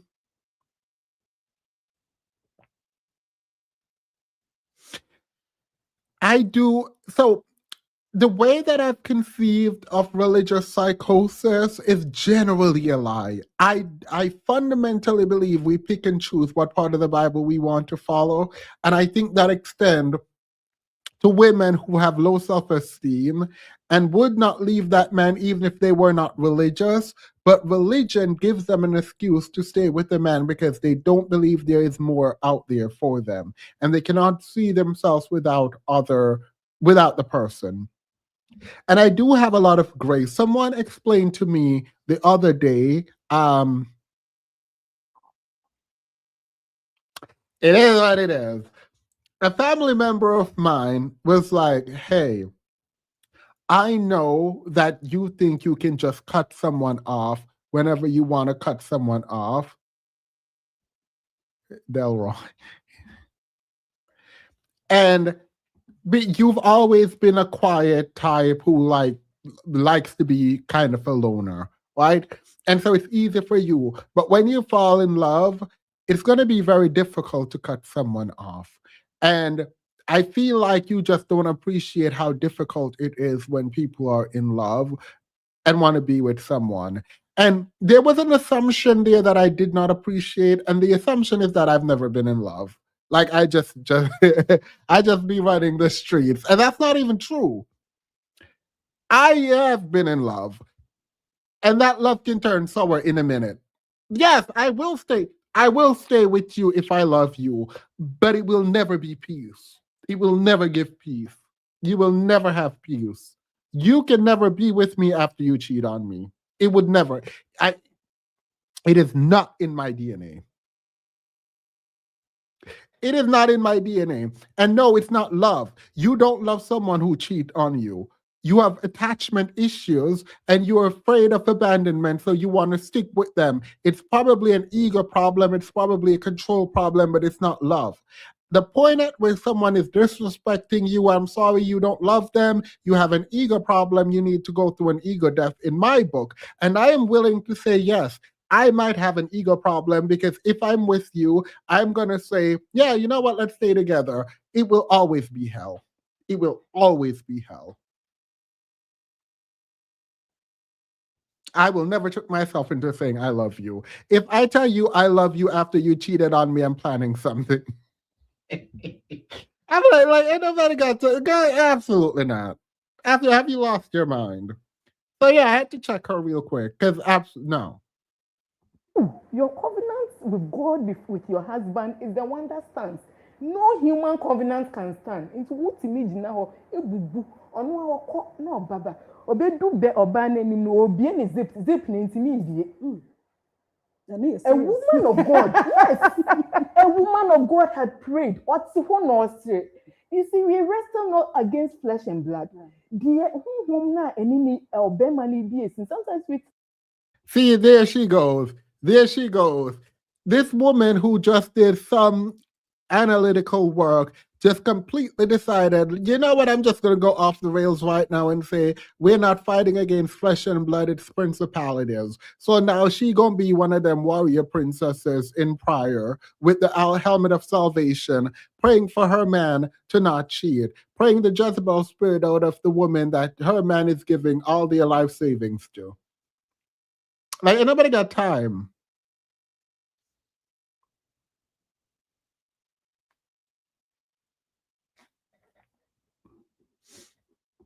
is from the fleshy part.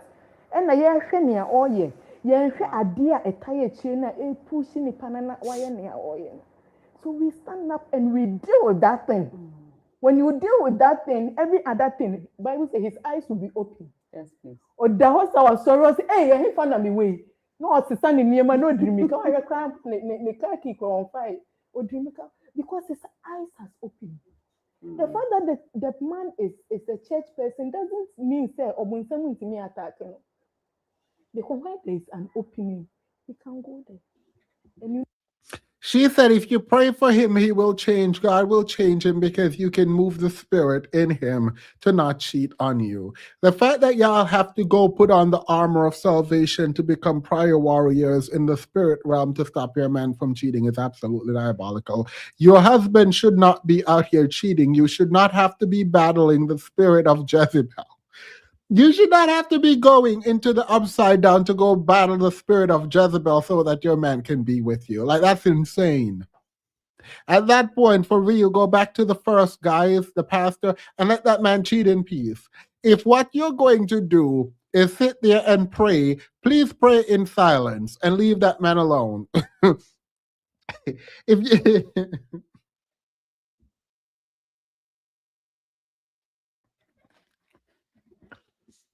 know that sometimes we have our weaknesses and that the devil can stand on it and then he can, work us. And every marriage goes through its own trials. Every marriage, you might not be a cheating husband. It may not be a cheating husband. It could be an abusive husband. It may not be an abusive husband. Every marriage goes through trials. It might not be a cheating husband, but it could be an abusive husband. God, what are these trials? Yeah, what it is. Those aren't trials. You should not be going through this in your marriage. You should not be going through cheating and abuse in your, like, what do you mean? And it could be a husband who does not provide. So if you sit there and you think that when he goes, you are going to have a perfect man. Yeah, the marriage is not perfect. There are ups and downs, and all the examples are just men running amok. Just men running amok. it's just a little thing we're going through right now. He's been cheating for 5 years straight, nonstop. At the point where he's cheating for 5 years, is he cheating or are y'all in an open marriage? You know what I mean? Like, can you call the other woman like a side chick? Like, I feel like that's just his girlfriend at that point. If he leaves and doesn't come back for 2 days in a row, like at that point, like y'all just in a three-way relationship. Like,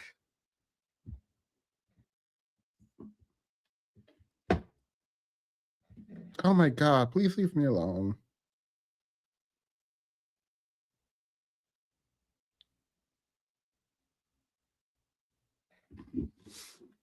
Oh, this is what God has put in your hands. You have power over it. I was about to ask that. Would you, because Oka says she has prayed and prayed and prayed, would you also think that maybe it is her abundia, it is her cross To carry. No, to help the man. It could be your cross. God could be making you, testing you. It could be your burden to help the man that's cheating on you. It could be God's will that the man you chose is cheating on you because you need to help him. This is by God design. He is cheating, but it's your burden to carry because God made it that way because you needed to learn something to move up.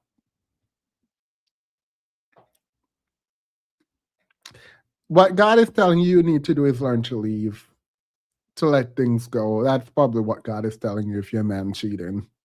You understand? Because the way Oka says she doesn't want to divorce him. Not because she can't go, because she has violated every biblical principle. I now say on divorce, no. But she doesn't want to go. So can we also say, I mean, we are taking this from the normal setting of we are breaking the heart. We are going a step higher because it's a Christian marriage. Can we also say maybe that man is her calling to ministry? It is possible. It is possible. So that may be her cross also, or that may be something that God is trying to test her with to see. Sometimes you've been praying for God to give you the grace to have patience, and so that could be a way of God testing your patience. Yeah. So if y'all are married, please do not ask God for patience. Do not ask God for patience, because these women just said it could be God. This could be God giving that lady patience, because the lady asked for patience.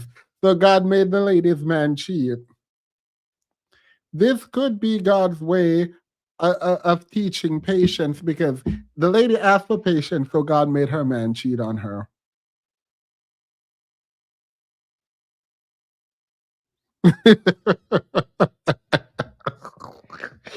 God and my husband aren't there with me yet. it could also be so that God is testing some of her abilities that she has been asking from God, or some of the things that you've been asking God. Wow. Some people are always asking for the fruit of the Spirit. Long suffering. You know, the grace to have long suffering. And this could be a trial.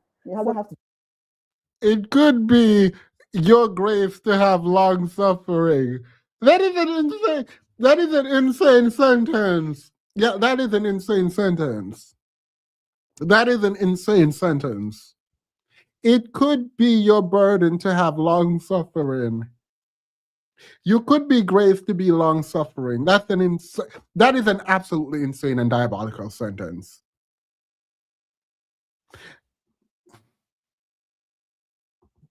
Abilities that she has been asking from God, or some of the things that you've been asking God. Wow. Some people are always asking for the fruit of the Spirit. Long suffering. You know, the grace to have long suffering. And this could be a trial. You have to cheat. Yes. Anyways, so you have to marry Goma, right? Yeah. That is serious. But somebody outside can say, yeah. But in this our case, maybe Yes, so it could also be in everything. You know, I think that when we allow God to have His way, Empire from the very onset. Even a myth. Yes. You know, husband they should expect the kind of prayer. Pain. And what's a pain? It should not be pain, but it should be a prayer. Yes, it's a joke. Same. When I pray, I'm only thanking God. I am not a strong warrior. Absolutely not. I'm not the strongest of warriors. Someone is like, God, let your will be done and let me go through whatever you need me to. No. Absolutely not. Teach me to someone else. I'm a very good learner. I like to observe things. I actually don't like to live through things. My learning style is observation. I want to see other people do it. I want to do it. No. Test me if I don't learn my lesson from someone else going through it. I promise I don't need to go through it. I promise if I see someone going through it, I'll learn the lesson I need to learn. Absolutely, I will. Job never got back to his normal state until he started praying for the friends. Because initially, he was not praying for the friends. No, say, who said, yes, and who shared the kind of at that point now who your normal any normal person but when he realized no, I need to pray for them to almost that was the very time things turned around. Wow. And the kind of prayer we pray is very important. What kind of prayer are you praying? So it's not just that in the process of say or have your affair, but there is a part of this that I do believe that a lot of these women feel out of control, and praying and doing something spiritual to like control the man allows them to feel empowered, right? Because when you are away from your husband and you think he's cheating, I can imagine you feel powerless. So like this is their way of feeling like they have a say and feeling like they are engaged spiritually, magically, right? And I think that's what might lead to some level of religious psychosis, because girl, you're not going to stop that man. That man not going to stop until he have ED. It is what it is. I think that's where God will have mercy and shorten your trial. So this is serious. So Christian marriage, it can be serious. And all marriages aren't better, but Christian marriage should be seen as a home ministry. A model for any other UBR to see. I said we are the benchmark. You see, we are the benchmark. And to who your benchmark, I will level I was so. You see, you are the one people who are looking up to. And it cannot be ordinary. So what I said. And it was said the kind of difficulty and all the other BBR tested and tried. It's in there. But so if it were the woman who was doing what the man was doing, the Christians can because sacrificial. The same thing. Working for both man and Bible says that all things work together for our good. So in the beginning, in fact, if you look at God and the church, said describing marriage, a husband and wife. He compares it to himself. She's really low, but she's saying all things by the word of God, all things work for the glory of God, for the good of God. So I'm assuming she's about to talk about the fact that the man cheating on you is for the glory of God. That's the only place she could be going from here. So it means that God expects you living a certain kind of life. For as Rachel said, for the world to see and even imitate what we are doing. However, or saying we have our weaknesses. Because when you become a child of God, it doesn't mean your spirit is born again. But Wait, who is Harriet? Your flesh is the same. The things that you struggled with, they are still there.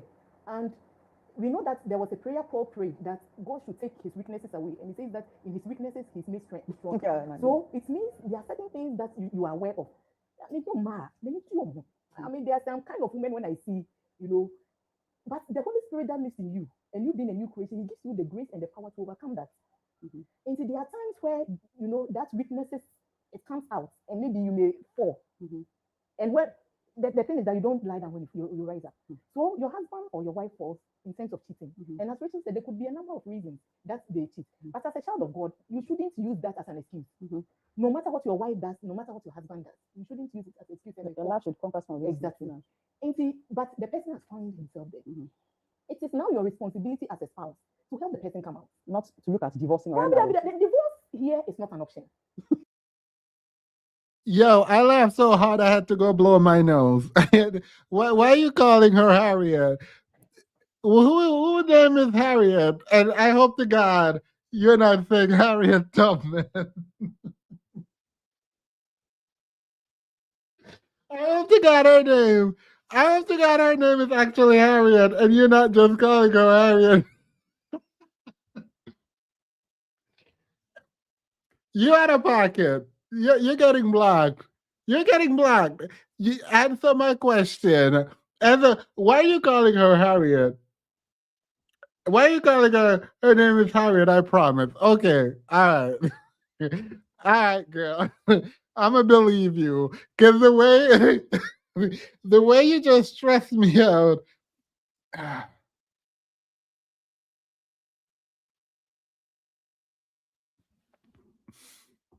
I mean, people may disagree with me, but the idea, I mean, look at the church. If you're saying Christ and the church being the bride, look at the things the church does, and Christ is still married to us. And even the men are even supposed to love their wives just as Christ Christ loved loved the and church. died for it. It means that the love you are talking about It's not even earthly. It's not earthly. You should be able to put your life down for the person. Well, that's for the man, not the woman.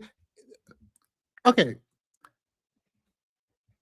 I don't want to use the word delusional, but these people are kind of delusional because in the context of cheating, you're like, oh, he should love me like the Lord loved the church and put his life down for. He's cheating on you, girl.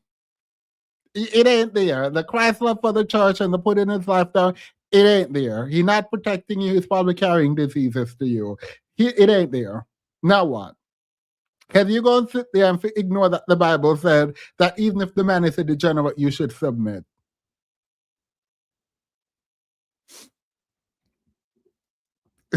No.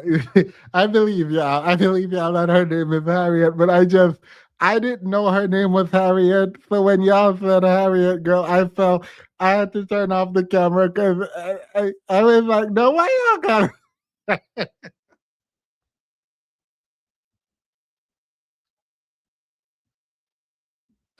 I was floored because I thought y'all were playing in my face. I thought y'all were playing in my face for real. I was like, but like, why would y'all pick Harriet? And I'm like, girl, what about her? What? Don't answer those. But like, what about her gives Harriet? And I mean, it's her name, so everything about her gives Harriet apparently. Yes. So if you are But you both, yes, because he says that we should love each other. Just as Christ has loved us. We should love each other. Just like the submission part, we say we should submit to each other, yes. Yes, and then love each other. So love each God he's not a biased God. You know, do this, let's all do this. When we do this, She's leading cheaters to freedom in the word. Actually, she's not. She would be the reverse Harriet. She's leading them back into bondage. She said, absolutely not. Ain't no freedom here, girl. Ain't no freedom. You might have freedom in the spirit, but in the flesh, you're going to stay with that man. together, it will end up this way. Wow. Okay, so that kind of love, you know, is the one that pushes you and says that even if this person is not my husband, I know that at the end of the day, me be a side chick. I can give you everything that you want. And side chicks, after taking care of myself, my children, and everything, after giving the man attention, because sometimes, especially in this dispensation, people are using all sorts of powers to turn the mind of people from their homes. And then the marriage. She said, people are using all kinds of power to turn the man away from the home. Ain't no power, girl. Ain't no power. The only power is something I can't say on here. No power that is being. Girl, ain't no weapon being formed against you. And if the weapons are formed against you, they're prospering.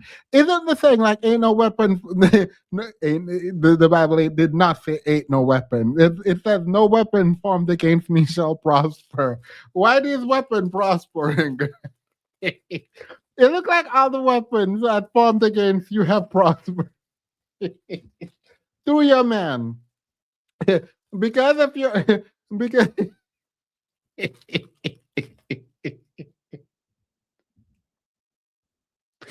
Have become a target.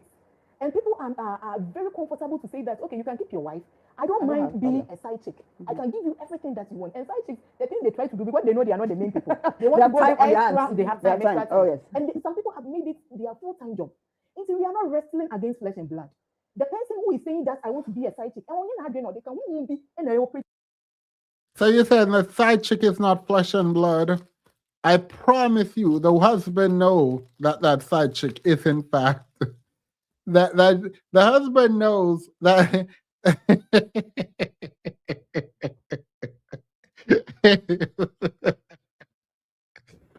Ain't no power form that gave me so.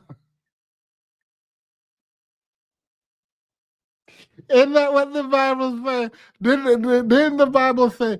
I believe the Bible said, "Ain't no power," quote verbatim, "Ain't no power formed against me shall prosper." Ain't.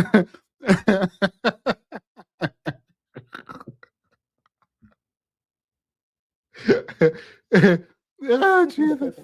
So with the principalities and the powers that we are working at, that is where you have to address. Or sorry, or you make your declarations. What, I'm going out. Oh, I'm going to work. And you stand in your hall and say that my husband, as he's going, I cover him with the blood of Jesus. No woman. You see, Bible says that life and death lies in our tongue. Absolutely. And those of us who love, we will eat of it. Girl, life and death might lie in your tongue, but no, that ain't right. Life and death may be in your tongue, but it in that side no.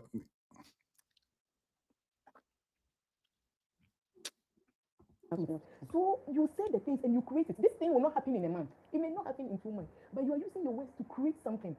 A day will come. And that day when it comes, his eyes will open. And you will have the upper hand in the mind. Absolutely. Because you want to make She said if you endure, you will have the upper hand against the side chick.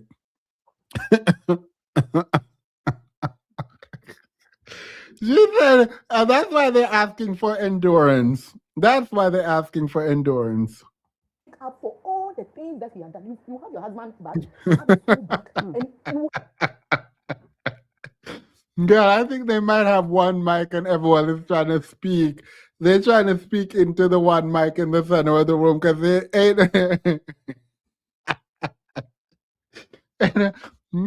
There is life in the.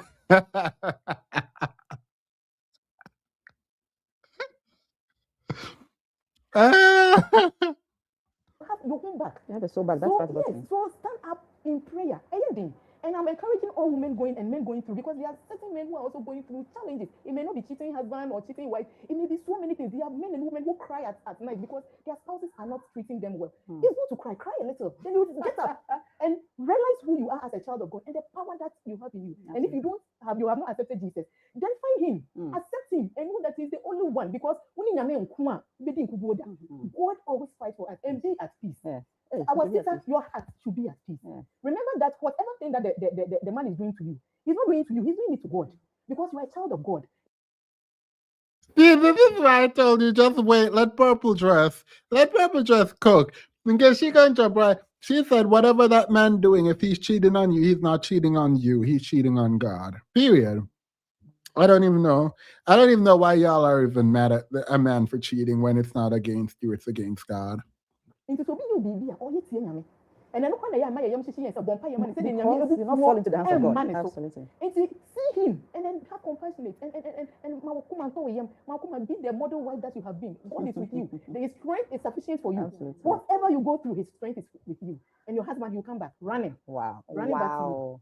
Wow. Like this is like your husband will come back running to you. He comes home to you at night, so you have an upper hand on the side chick. Period.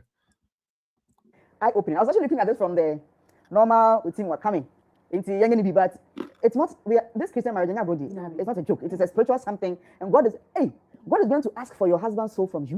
God is going to ask for your wife's soul from you. So some of these things, when they come, look at it as a challenge to fight for your crown. For your crown. This is serious. Anyways, so she also asked, should she bring in a third party? Like a counselor? Anybody, she's at her wit's end. Yes. It is right now. What should she bring in a family member, church people, straight so that the man will start thinking right? Yes, I believe that, for some of these challenges, it is good you bring in someone you think is level-headed, who can support you, especially in prayer. Counseling, it is important to bring in someone to help you, because there will be a lot of the times that you will feel depressed. Because it's not And one so, basa. yes, Yes. and so it is important to bring in that kind of person you feel can help you. We need to share because there's a saying that a problem shared is a problem halved. And so when an experienced person who is also in the Lord, will to me, I cancel about the whole issue, help you in prayer. Okay, it's very, very good. And you see, there is something in the Bible that's interesting. The Bible says that if two will come together and pray and touch, okay, everything you say, the Lord will work on it for you. And so bringing in someone. So y'all telling me we could be solving world hunger and stopping crime and unaliving of people? You really tell me we could do that by two people coming together and praying, and we just been failing all this time, just absolutely failing? You really tell me that we could really be changing the world out here through prayer, and we just wasting time? Helps to soften or to lighten the burden for you. The person should be someone who is grounded. Of course, this person should be somebody who is matured, level-headed, okay, in Christianity, who is also married and have had, that kind of experience, or people who have shared in. So preferably it should be a counselor. Who's also very well grounded. Because there are people you discuss. They don't want your relationship, your marriage to break in the first place. See, anything only panic. Sometimes you need to even pray into who you should discuss the issue with, because it was very technical. And so you need Obi or you can also confide your confidant on fast and control. But say, nipa we grandma no nuku grandma train parents or your elder or so you say. So you need Obi and Adrian to help you with it. And just Obi. Okay, it may not even be your pastor. Absolutely. So so it should be Obi also Obi to me. I mean, it must not necessarily be a pastor. So it can be Obi also equally grounded in the things of God and loves the Lord, who will advise you. Because Obi can't tell this person will help you, assess the situation and then support you in prayer. Yeah. She says, should she discuss it with Auntie? Rachel says, absolutely. Discuss with someone. Also, no, say she's afraid that if she discuss with someone, maybe I feel the third person or something, third party or something. But Auntie just says, here's the question. She wants to discuss it with someone, but not someone who is going to tell her to leave. She wants to discuss it with someone to help her stay. Essentially, is the question. Advisable, but she should discuss with her. What to do also? I think that is even what she's doing. She's already brought 10 people into it, even though virtually. So she knows that. But it is important, and one of the reasons why it's important is for you yourself, your psychological, your emotional health and everything. Because sometimes when you talk to people, you feel relieved. Absolutely, you feel relieved. Getting somebody touching you and saying, "Oh, it's okay, I'll pray with you," knowing that there's somebody who cares, knowing that you are not alone in the situation, that even lightens the burden. So, like Auntie Rachel has said, it's important that if it's gotten to the point where you become desperate and you think that you've done all that you can, but there's no way out, bring in somebody. I think that take the things that we have spoken about and discussed. If there are things that you have not done already, do it. And let's see that. Let's check what will happen. I believe that things will change. You also bring in somebody that, like she said, who is matured spiritually, physically, emotionally, who will not be telling you, who also not condemn. Absolutely. Who can empathize and appreciate the situation. Who will not judge. Because for the men, the moment, not only for men, for human beings, the moment you come in and I see that you've made up your mind, I also block mine. Absolutely. He may have his reason that maybe he may not be able to discuss with the wife, or he may have some, maybe it's even blackmail. Maybe he did it once and the person. The dress is blue. By the way, it's not purple. It looked purple because, I don't know, some tint on my screen on this end, but it is blue. It is a blue dress. I don't know why I stopped, but I had to stop.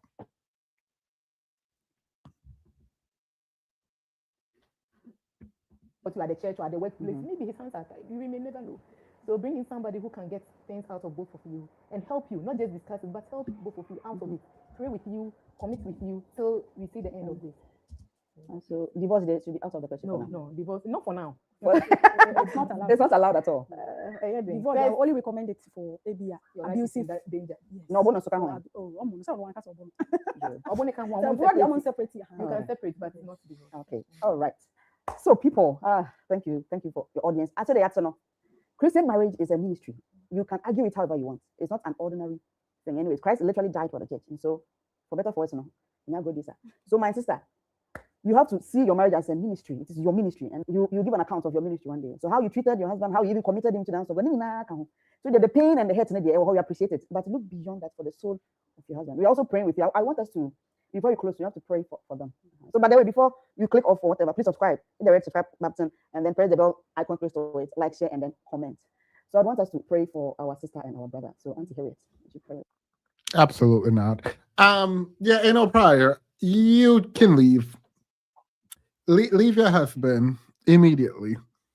If your husband cheating and you have to go out there fighting demons and Jezebels and spirits, I don't think that is your ministry. I think for a lot of people, maybe it's their ministry, and maybe you are God's strongest warrior, so maybe you would like that. So I'm not going to tell you to leave, actually. Do what you think is in your best interest. And if you do think that God made you to be long-suffering as a way to, I guess, test your endurance that you're praying to him to have, then I guess you should stay.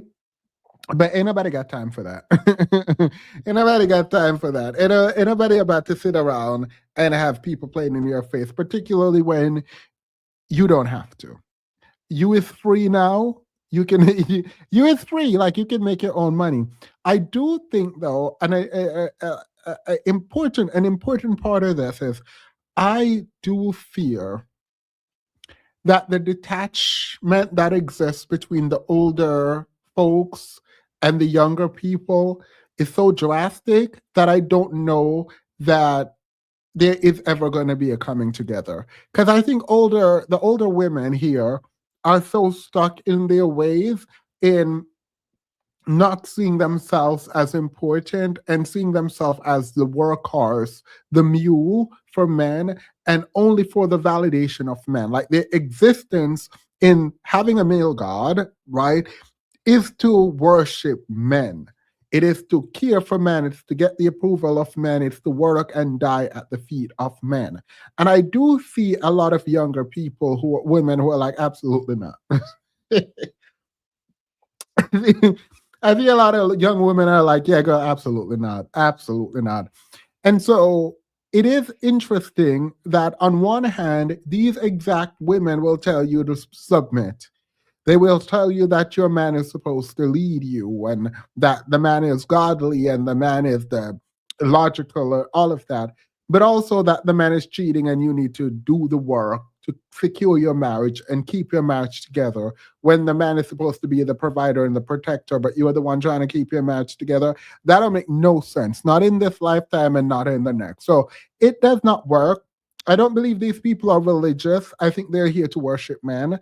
I think they want man. I think there is a low self-esteem epidemic that needs to be addressed, where women literally don't know how to live and how to be human without a man, how to feel validated without the validation of a man. And because of that, and I can understand wanting a partner to share your life with. What I don't understand is having any partner. A Dusty Degenerate who runs amok does not seem like a good relationship. Like, I just don't understand the impulse to sacrifice your entire being for someone who is absolutely contributing nothing to your life but pain.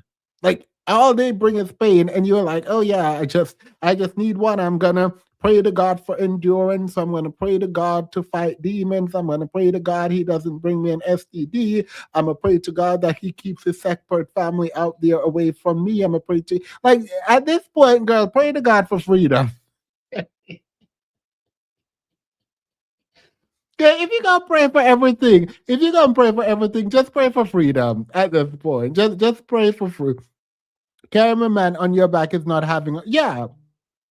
And they know this. And that's what I don't understand. Like, I get, in a world where you can't work, in a world where you can provide for yourself, in a world that does not value you as a human being, I understand how subjugation for to a man is the best option for you when you need to provide for yourself. In a world where you can provide for yourself, specifically providing financially, the other emotional stuff, you now need to figure out, because this ain't cute. sitting up on a podcast, looking like you going to just mute for everyone, saying you going to mute for everyone is absolutely diabolical and insane to me. And on that note, it's 10 o'clock. I do actually have to get back to work. I am so sorry. Part 2 of the video that I made today is not going to come until next week. I just don't have the capacity. I have to go back to work, and I don't even think I'm going to get to the gym. And I also have to pack. I realize that I spent way too much time on here, and that is my bad. So I'm going to bid you all good night. Have fun. Go zip it and do it for me, and I will see you later.